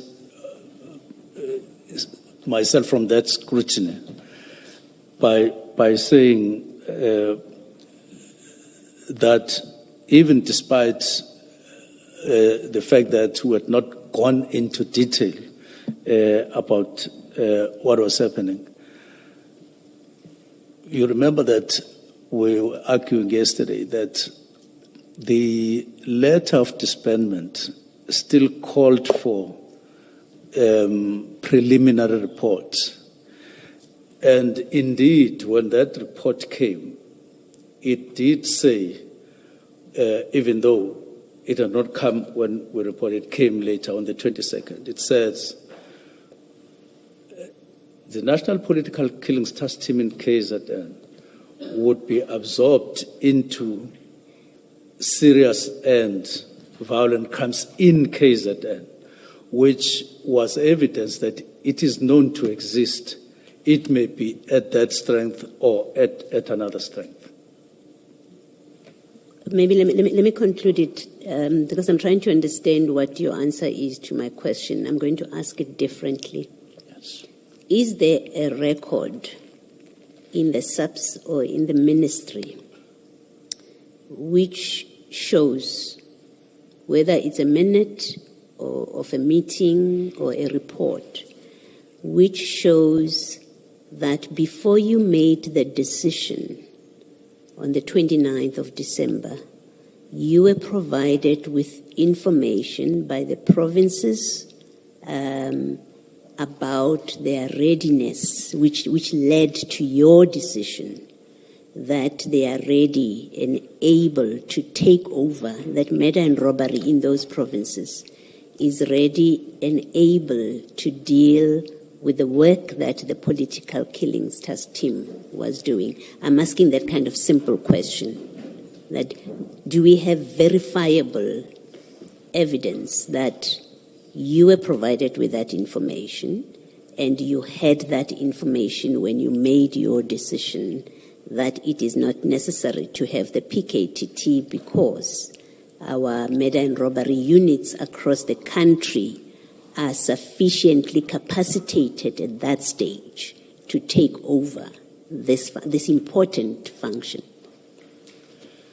There is the Marai report of March 2024. And over and above that, when we were reviewing the structure, we did get presentations. I may not be precise in terms of the level of detail on units, especially murder and robbery, in all provinces. But I know that there was confirmation, as I've said, of their existence, and no concern was raised at the time that they presented.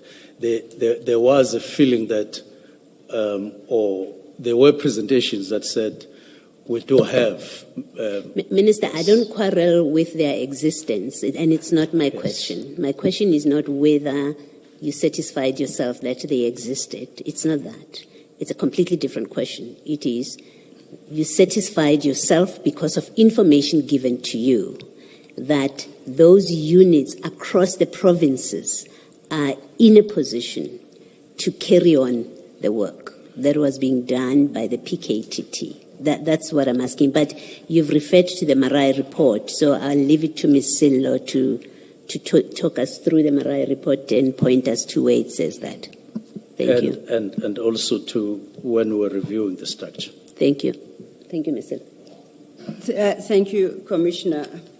Minister, as you were engaged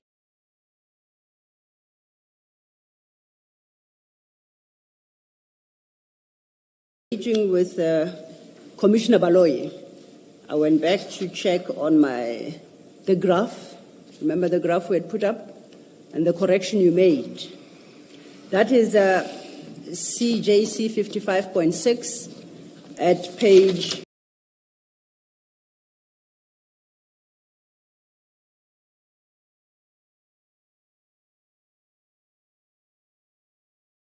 54. I just wanted to confirm to you that I have checked the further documents and your interpretation is correct. I consider I misinterpreted. Thank you. So that explanation you gave, I think, is more fully articulated at page 51 of that annexure, just to place it on record. And in particular, then, for precision,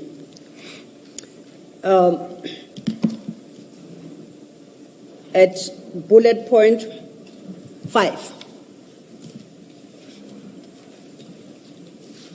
that effectively is the narrative on that. Yes. On that graph, and it supports your interpretation. Thank you. Just to follow up on the point Commissioner Baloyi just engaged you on, I don't know if you are aware that General Mutsipe appeared before the Commission and she has submitted a statement. I am aware. General Mutsipe, as I understand, is the component head of serious and violent crimes, of which murder and robbery is a part. Is my understanding correct? It's correct. At her paragraph 20 of her statement, she noted that although the murder and robbery structure was in place, the units were not properly capacitated. That's her testimony. In fact, the very engagement you just heard with Commissioner Baloyi had with General Mutsipe, and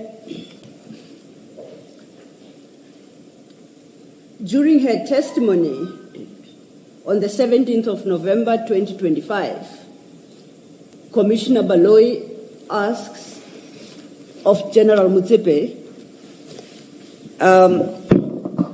General, when General Sibia tells you about the organizational structure that is there and that the PKTT must now cease to operate and fall under murder and robbery, you conclude in that paragraph, that's reference to paragraph 20, by saying all that was required for the murder and robbery units to be properly capacitated, but the structure was already... Ms. Sillo, does the minister have this? No, I'm just reading. All right, just a little excerpt from the transcript. All right. The first reference I made was to paragraph 20 of General Motsepe's statement, where she says the structure was there, but there was no capacity. And she confirms that here in the hearing through her engagement with Commissioner Baloyi. So, according to the component head responsible for murder and robbery, as at the time of disbandment, that, can I call it a unit? Murder and robbery, yes, unit, did not have the capacity. The structure was in place, but there was no capacity. Hearing what you do now, do you think that disbanding the PKTT in circumstances where political killings could flare up ahead of the 2026 local elections was a wise decision? Commissioners, in the context that I'll come exactly to your question, but I just want to say first a preamble. In the context of what would practically happen when you disband or when you reconfigure PKTT, it would mean in practice integrating what is there currently. You would take what is there in PKTT, what is there or not there in murder and robbery, because going together with the establishment of specialized units was to ensure that SAPS has greater capacity that is sustainable.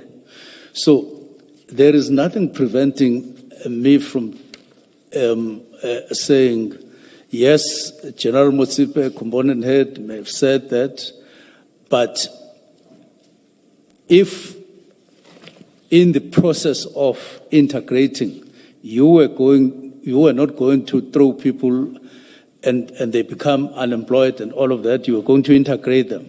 I have no doubt that this would result into the required capacity once integrated. Minister, how do you arrive at that conclusion? Because you did not know how the integration would take place. So how can you say if the unit is disbanded or if the team is disbanded, then I know that it would result in the murder and robbery unit being properly capacitated? How do you arrive at that conclusion? I arrived at that conclusion because in the reports and in the assessments, including implementation assessments, latest 2024, that's exactly what they were saying. That when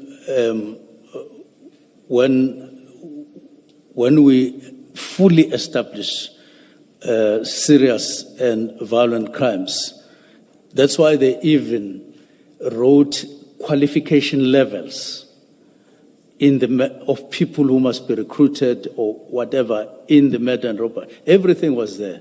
Payment, equipment, and all of those things.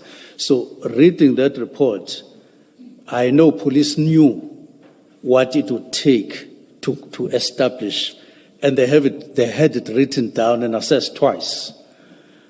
And I did say earlier, there was a letter, implementation letter in 2024, but which unfortunately National Commissioner did not sign for a year up until this year. He only signed in in 2025 saying it must be expedited. It means that the implementation letter that was signed by all other officials, all other officers, except for the National Commissioner in 2024, they were satisfied that the specialized units have reached a point where they could, in their criteria, be functional. That's why they signed them for implementation, not establishment. And then they forwarded that to the Office of the National Commissioner, who then for a year didn't sign. So that's how you would have established that, or I established that. Go ahead.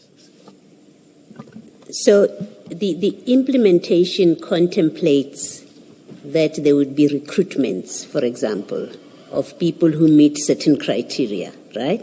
To be in the murder and robbery unit, you have to meet certain criteria.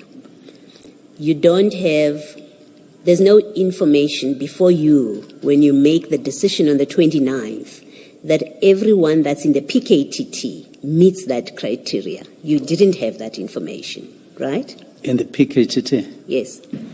What I'm trying to clear is you say there would be integration, reintegration. Oh, yes. No one is going to lose their job.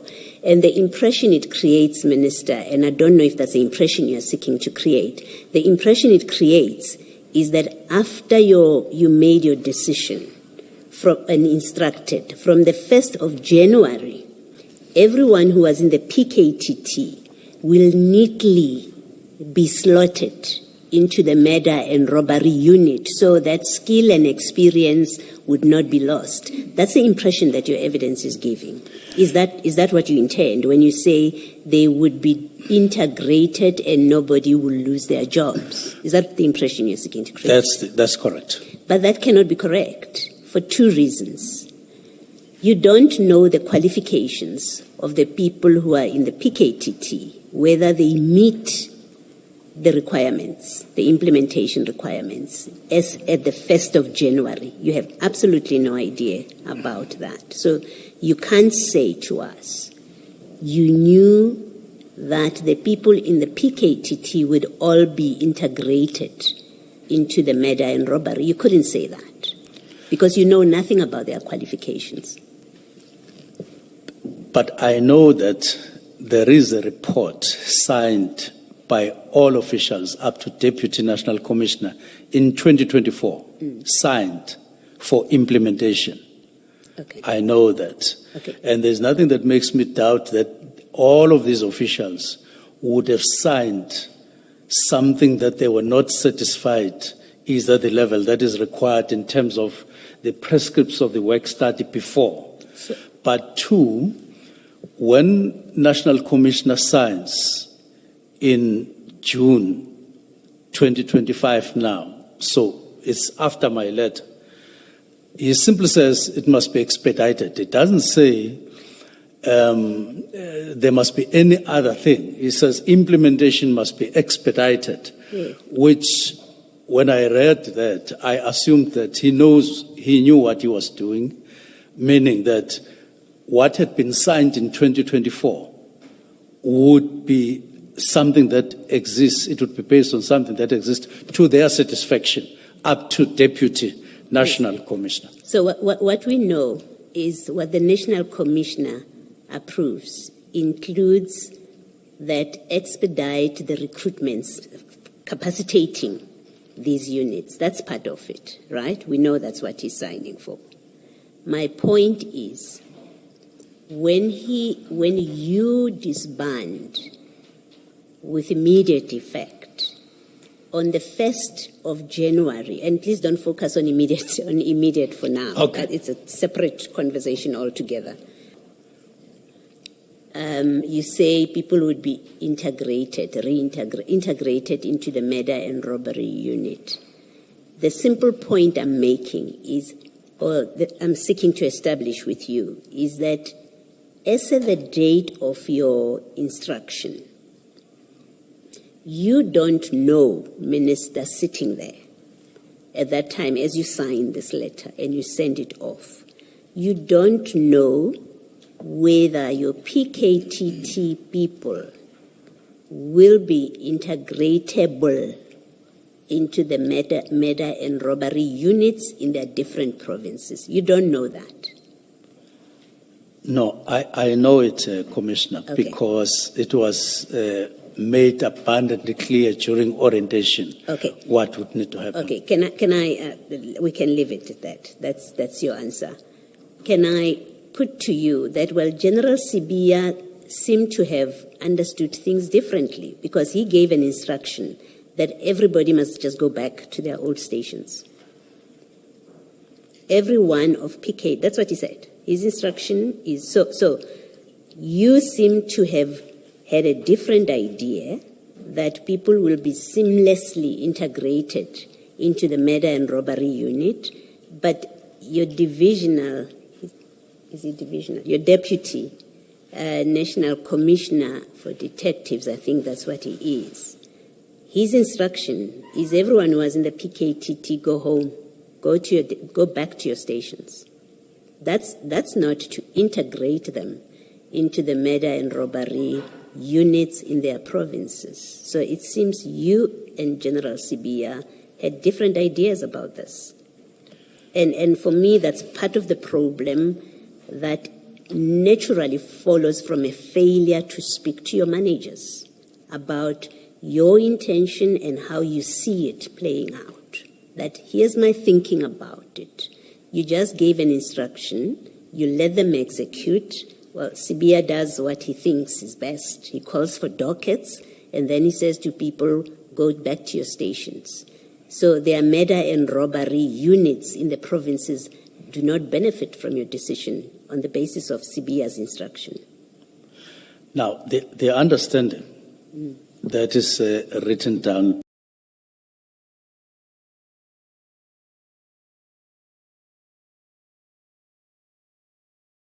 black and white, including after the effect, was that they would be re-recruited, if I could use that, into serious and violent crimes, including in documents on the 5th and 6th.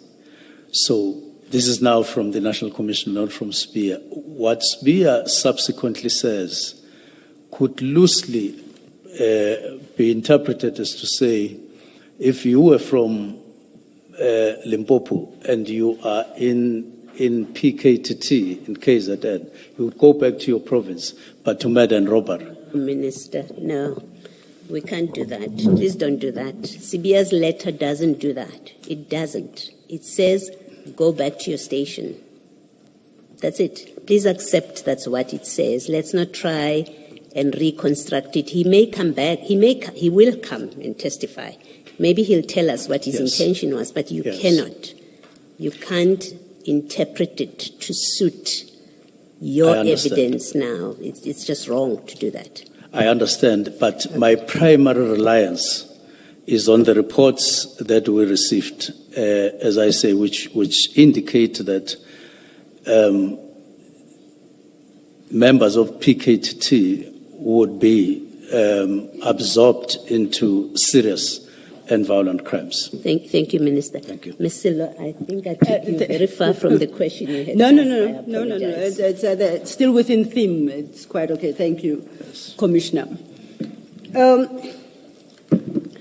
Perhaps then just to close on this topic, you are aware we have been talking about the IMC. On our records, and we don't have to go there,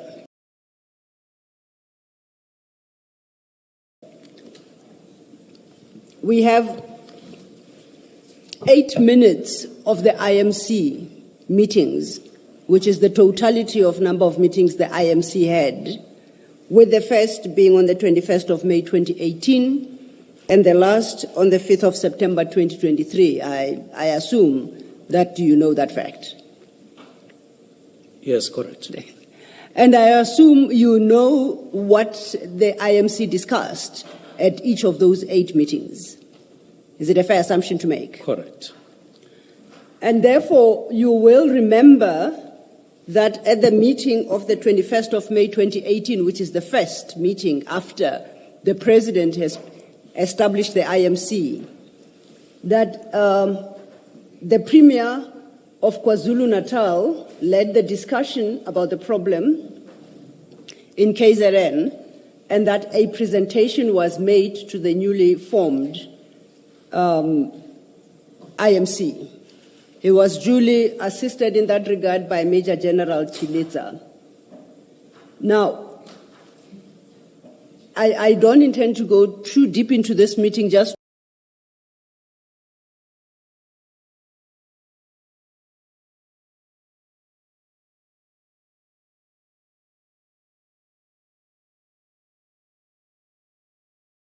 to refresh your memory, because you said you are aware of the minutes and their content. Yes. No, they are not on record. They're not part of the bundle yet. But no, the only issue here, and the minister has assured me, if the minister hadn't seen them, then I would have stopped this question. But the minister has assured me that he's seen the minutes and he knows.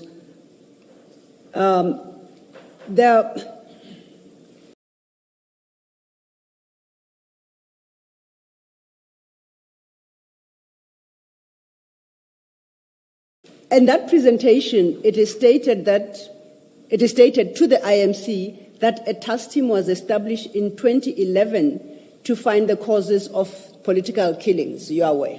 Yes, I'm aware.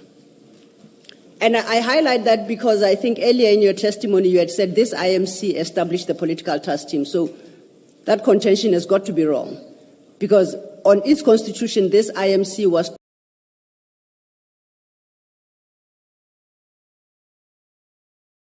told of an existing political killings task team that had been established since 2011. What I know is that there was a task team that was established in 2011. There was another that was established in 2014. There was another that was established in 2016, if I'm not mistaken, which then, on the basis of which then the PKTT took over. I know that. I'll accept that, except I'm going by the minutes that you are very familiar with of the IMC, and I just wanted to highlight that at its first sitting, after the President had constituted the IMC, during a presentation by the Premier and the General Chilitsa, is it? Yeah, I hope I'm not mispronouncing it. The IMC is informed of an existing political killings task team established in 2011. That's what they say in 2018. So the minute doesn't reflect any other.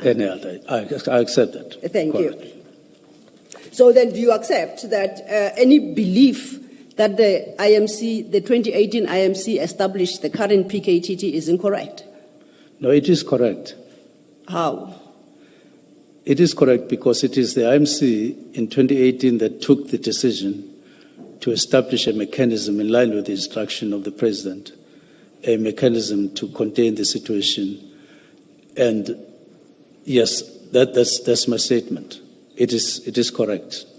And that's why I refer you to that minute, because if you read that minute together with the minute, and now you're forcing me to go and compile a pack of these minutes perhaps, with the minute of the 3rd of August 2018 of the same IMC, you understand that the political killings task team established in 2011 was what was operative at the time. And that is what the IMC was engaging with. It's only in August, when new engagements were heard, that a debate about the effectiveness of this team, as was constituted, how effective that team was. And it was accepted it is not, it requires reconstitution, and that was from the SAPS perspective. And SAPS went and reconstituted its already existing 2011 team, together with a strategy, and presented to the IMC in September. And the IMC approved the strategy. In none of those minutes, I suggest to you, is there a claim that the IMC established any task team? You are not willing to accept that for the moment. not willing because they were specifically asked or requested or instructed to establish a mechanism. But I can't deny that in the process of doing that, implementing that, they discovered that there had been various teams established before, as I indicate the years, but they were not as effective as the situation required them to do in 2018. And on the basis of the discussion, they then established, but it was no longer the same. And that one that had been established in 2016 had been established, I think, by the Commissioner of Police at that particular time. So they assessed. I'm not denying that there was something that was there. All I'm saying is that by 2018, in whatever form it existed, it was no longer, or it was not seen to be containing or equal to the challenge that was there. Yes. Hence, then the establishment of a new outfit. Okay, I'm staying with the same minute, the very first minute of IMC of the 21st of May 2018. And in that minute, decisions are reflected under the heading decisions. The meeting resolved that, 1, the task team coordinate its work and minimize working in isolation of each other, because that was one of the problems that was identified with the 2011 task team. And the task team should develop an investigation and prosecuting strategy that will mitigate all the risk factors associated with investigation and prosecution. So the task team is being instructed here and being given responsibilities, and in particular to go develop that strategy. And that minute reflects the task team receiving that instruction to be the existing 2011 task team, unless, well, that's a minute that informs me, so, Minister, I can only go by what the minute tells me. Will you? And you still maintain your position. I won't persist if you do. Yes, I would maintain the position that there was a task team that was established in 2016, not just 2011. Okay. And if the minutes don't reflect that, like you, I would be willing to correct myself. But so far, I'm maintaining that there was a task team established in 2011. There was another, I think 2014, and then 2016. But 2016 there was. And what happened in 2018 when IMC was formed? Did they establish a fourth task team? What they did was to merely inform those who were in that task team to say there is now a new instruction, a new initiative. We are now doing 1, 2, 3. And that's what happened. They were not like told you are now formally go home and so on. Yes. But they were told, look, there's now an instruction to establish a new setup, and it's going to be done like this and this. Those who were invited were invited. Those who were not invited were not invited. At some point in your response, I thought we actually were closer than we started, because I understood you to mean that the 2016 task team is the one that was in place, that then the IMC instructed to develop a new strategy. Did I understand you correctly? Or are you suggesting that the IMC established its own task team? That's where I think we're missing each other. It established what I would say its own, but building from what they found there in 2016, maybe in more detail, in whatever form that they saw fit, and they did it. But there was recognition that there is something that was there, but it doesn't meet the expectations, okay, and doesn't have the capacity or is not positioned to deal with the new challenge. I will then provide the full minutes, and then I'll leave it to the commissioners to test as to which is the correct interpretation of the minutes. Is it yours, as you have articulated, or mine, as I've placed on record? The commissioners will decide in the fullness of time. I want now to turn your attention to Exhibit File 2.2. So good. What page? In particular, I want us to start at CJC 55.8, starting at page 74.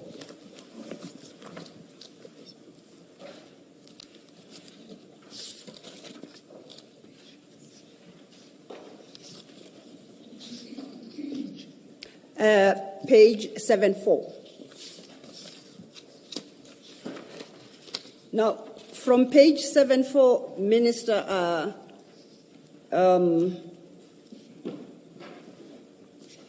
presentations to the Interministerial Committee. Sorry, the first being on the 3rd of August 2018, as appears at page 74.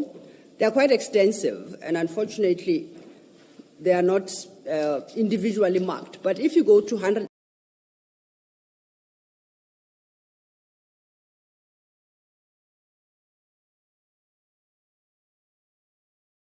page 120, once again, it's a briefing for 2018. 13 September 2018, my apologies.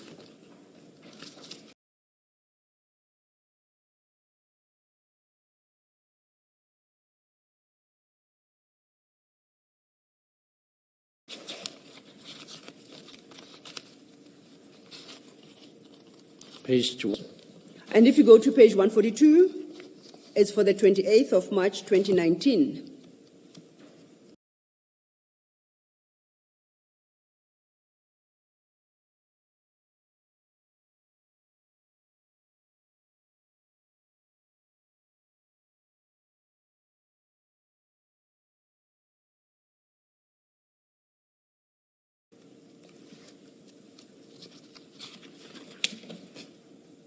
Yes. And once again, at 161, it's for the 30th of July 2019. Yes. At 176,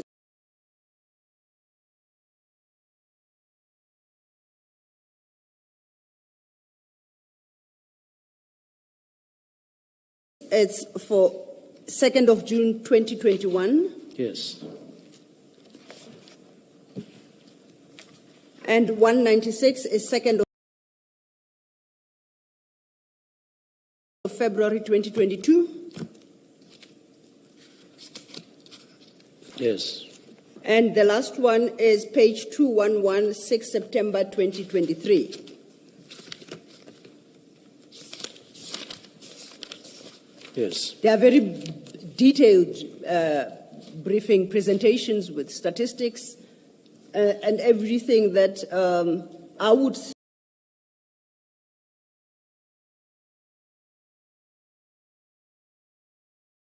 suggest the IMC needs to be kept abreast of to enable the IMC to take appropriate decisions. Would you agree with me in that regard?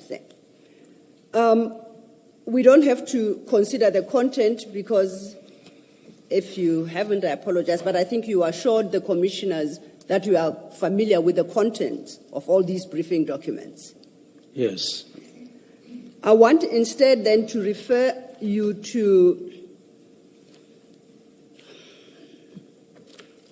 if you could just give me a second to find my place. The last minute, which was of the 6th of September 2023.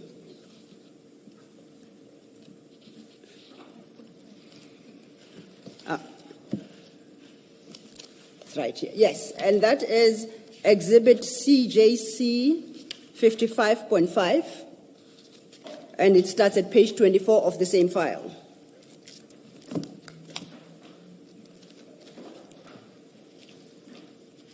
Have you located it, Mr. Minister? I'm trying to locate it. CJC 55.5, and it starts at page 24. Oh, that page 24. I have that. And this is should be headed in your file as minutes of the JCPS Interministerial Committee, Political Killings in KZN. It's dated the 5th of September 2023. And I don't have to go through the detail as well. It was the meeting discussed in detail the issues around the political killings in KZN. I want specifically, because of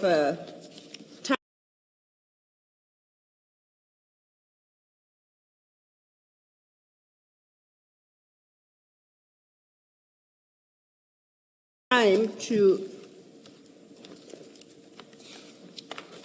ask you to turn to page 49 of that document. No, let's start at 48, please.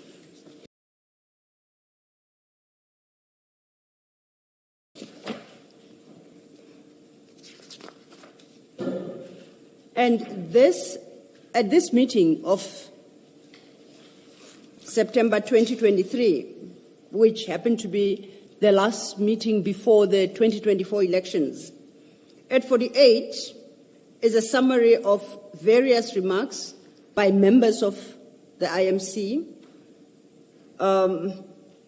And as at September 2023, insofar as the PKTT is concerned, I want to draw your attention specifically to bullet point 3. At that time, the committee, as Minister Cele expressed, appreciated the importance of dedicated courts for political related cases. So as at September 2023, the thinking was to take it a notch further, actually dedicate courts for these kind of problems. The next bullet point 4, records Deputy Minister Matale indicated that he agrees with recommendations of task team and the team should be enhanced. Do you see that? I see that, correct. I understand Deputy Minister Matale is also your current Deputy Minister. Correct. The next bullet point notes that Minister Cele indicated that the task team is involved in the investigation of Fort University, I take it's Fort Hare University, and 8 arrests were made. And if I then jump to the second bullet point from the bottom, Minister Lamola commended the task team about their good work, and he indicated that the progress is indeed visible. Then it deals with other issues regarding Kwagogo. I think it was it's a prison, if I'm not sure, but we can skip that. But now I want to draw your attention to page 49. Under specifically resolutions, the last bullet point reflects as follows, or it notes the following. The task team cannot be dissolved. It must continue. That is the decision of the IMC in September 2023. You take office in July 2024. And in December 2024, you take the decision that it must be disestablished, technically dissolved. Please explain to the commissioners what objective or scientific information you had to support that decision in circumstances where a year earlier, your own colleagues, after 7 years of engagement with this process, had come to the point where they specifically take as a resolution that the task team cannot be dissolved and it must continue. What changed between September 23 and December 24? Commissioners, I have indicated a number of those changes. One, in in 2023, 2024, and then later on up to where we are, there was a marked decrease in political matters in KZN, starting from 2023, where you registered an estimate, I think we have the same figure here, of about 11 by 2023, and then going down to 7. And then I think in March this year, it was 1. There could have been another additional. So that's the first reason, starting from 2023, 2024.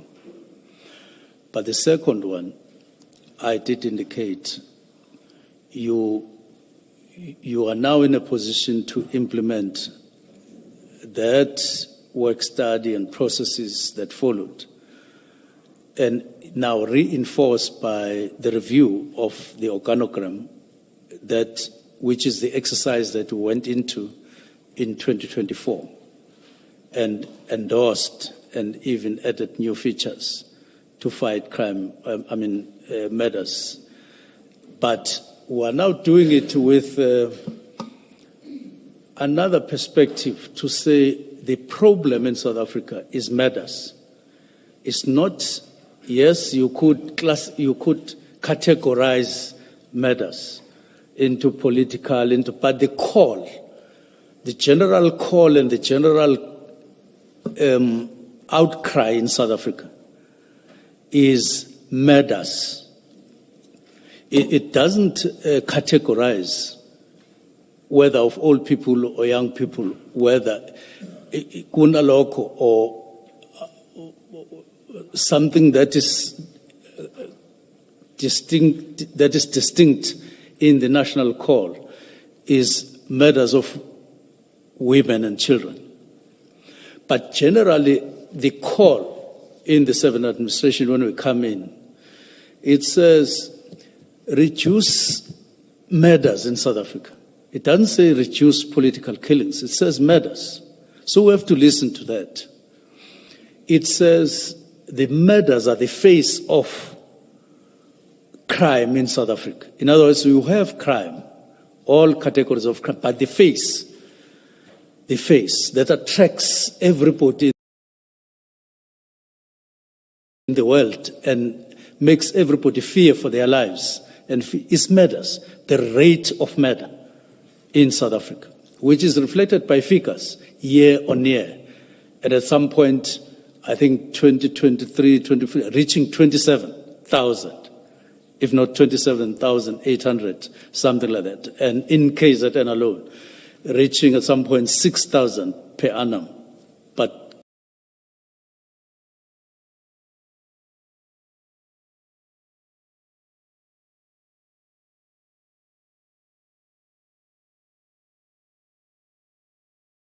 getting down to 5,000, the last figure that we have. So that is, the focus shifted, not to say exclusively, but inclusively.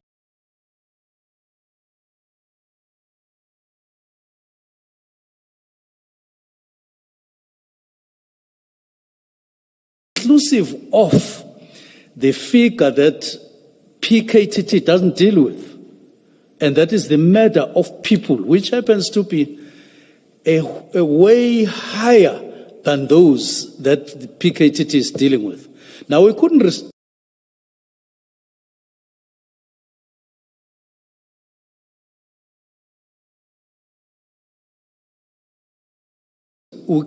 not respond to that. We had to respond to that to say, so the call for SAPS ministry is to deal with murders in South Africa. Hence,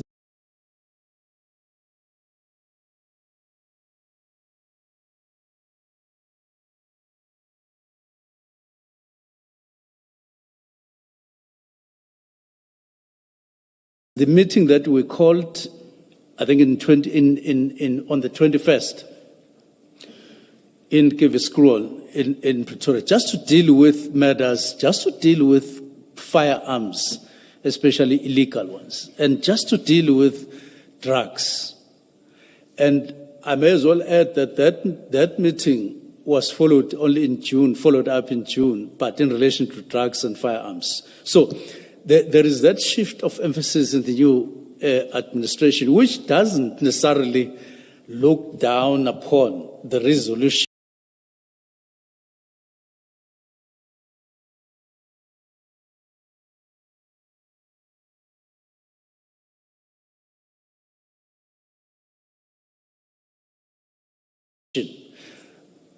but it says integrate, it says recognize that there are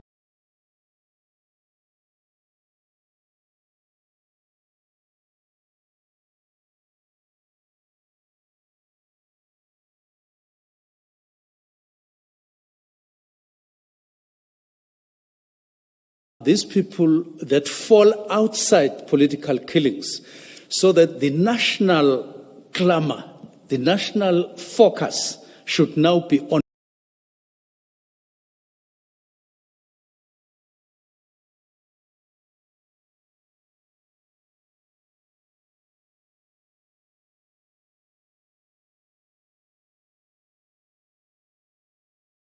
matters, all of them, especially in the 4 provinces, because speakers were instructing, were demanding that kind of attention. So I requested the meeting, it was granted, and I briefed him about, one, the fact that I took a decision to dissolve PKTT, and I did so, and I'm hearing that there are some reactions, and this is why I did it. It was just that way of talking.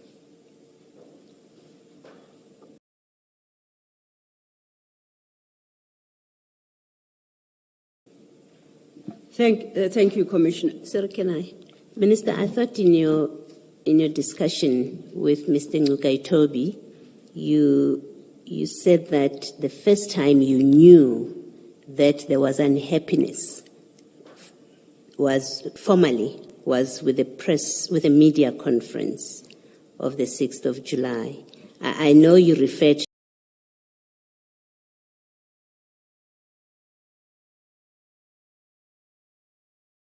Mr. Nkabinde telling you that he spoke to General Mkhwanazi, but it was a conversation between them. But obviously that's not good enough to take to the president.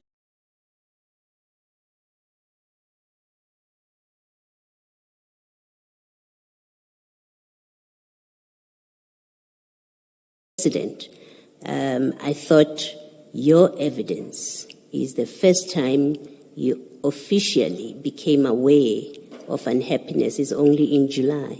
But now you're saying when you spoke to the president in January, you already knew there was unhappiness about it.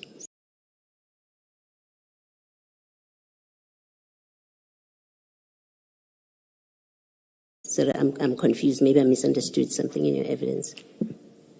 No, I was referring to that conversation between General Mkhwanazi and the Chief of Staff. Thank you. Thank you, Commissioners. If I then can turn to page 43 of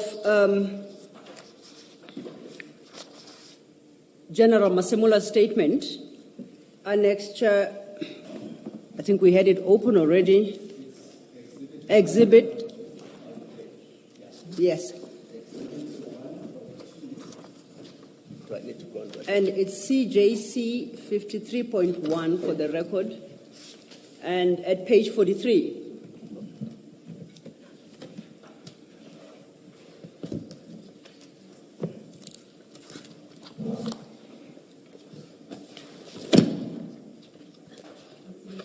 What paragraph? The page? At page 43, paragraph 135. Okay.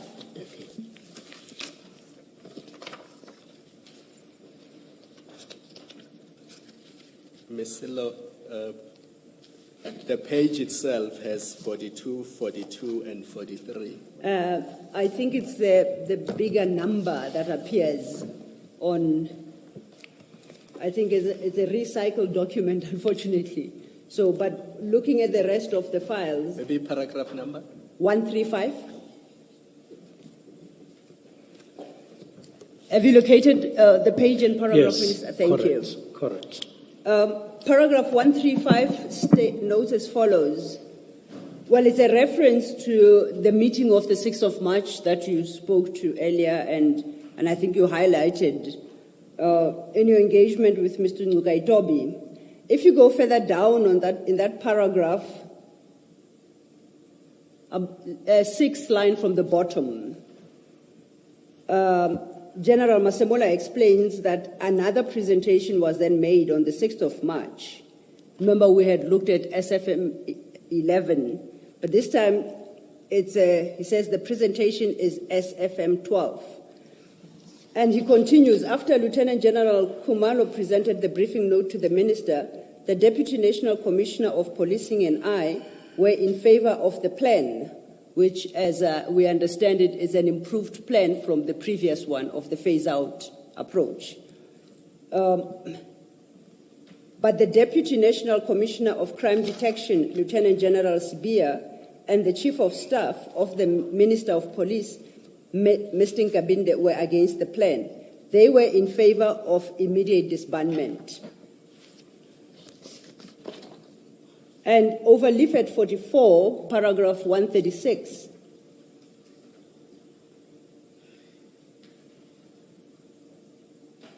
and this 136, General Masemola notes the following. The minister was adamant in the same meeting and supported by Lieutenant General Sibia and Chief of Staff that the dockets had to be returned to the stations of origin and not to another unit or structure in KZN. The minister also made it clear that the phased-out approach or winding down of the disbandment of the PKTT must be finalized during 2025.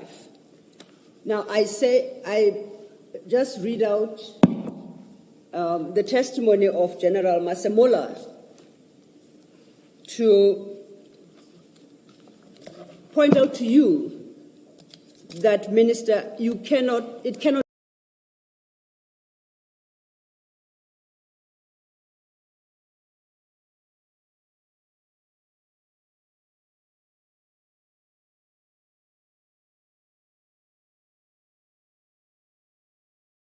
be said that General Masemola and senior management of SAPS did not express disquiet at the instruction to disband and disband immediately as contained in your letter.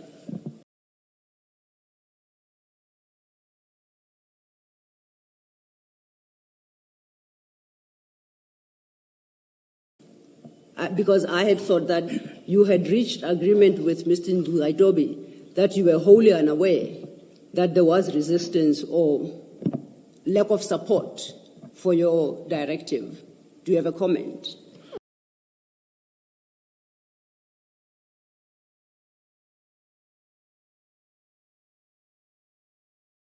The comment based on my statement is that in the report of the 22nd and in the presentations 5 March, 6 March, there was no objection to the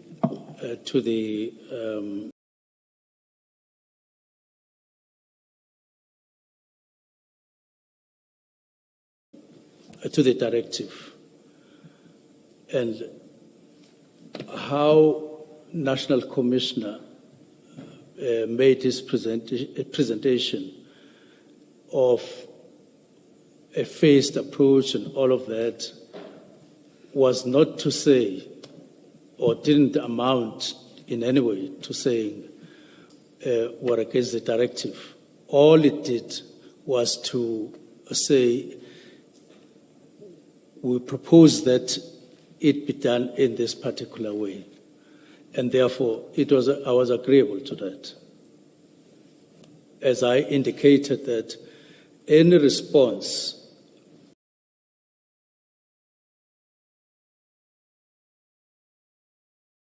I would be open to engagement. There was a report, there was this presentation, I was indeed agreeable to it.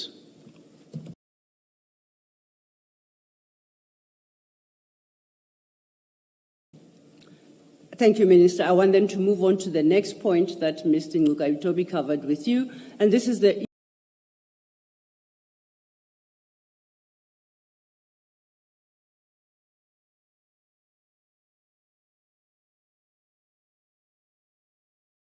issue of the human rights abuse allegations that in your statement originally you had said you had taken. Before we go there, yes, maybe we should complete the exercise. After the 27 March meeting, Minister, General Masemola, General Khumalo say you were angry and you did not want to engage further. And that's the last engagement they had with you regarding the disbandment and the PKTT. Because you were angry with them that they were taking 2 additional dockets. And after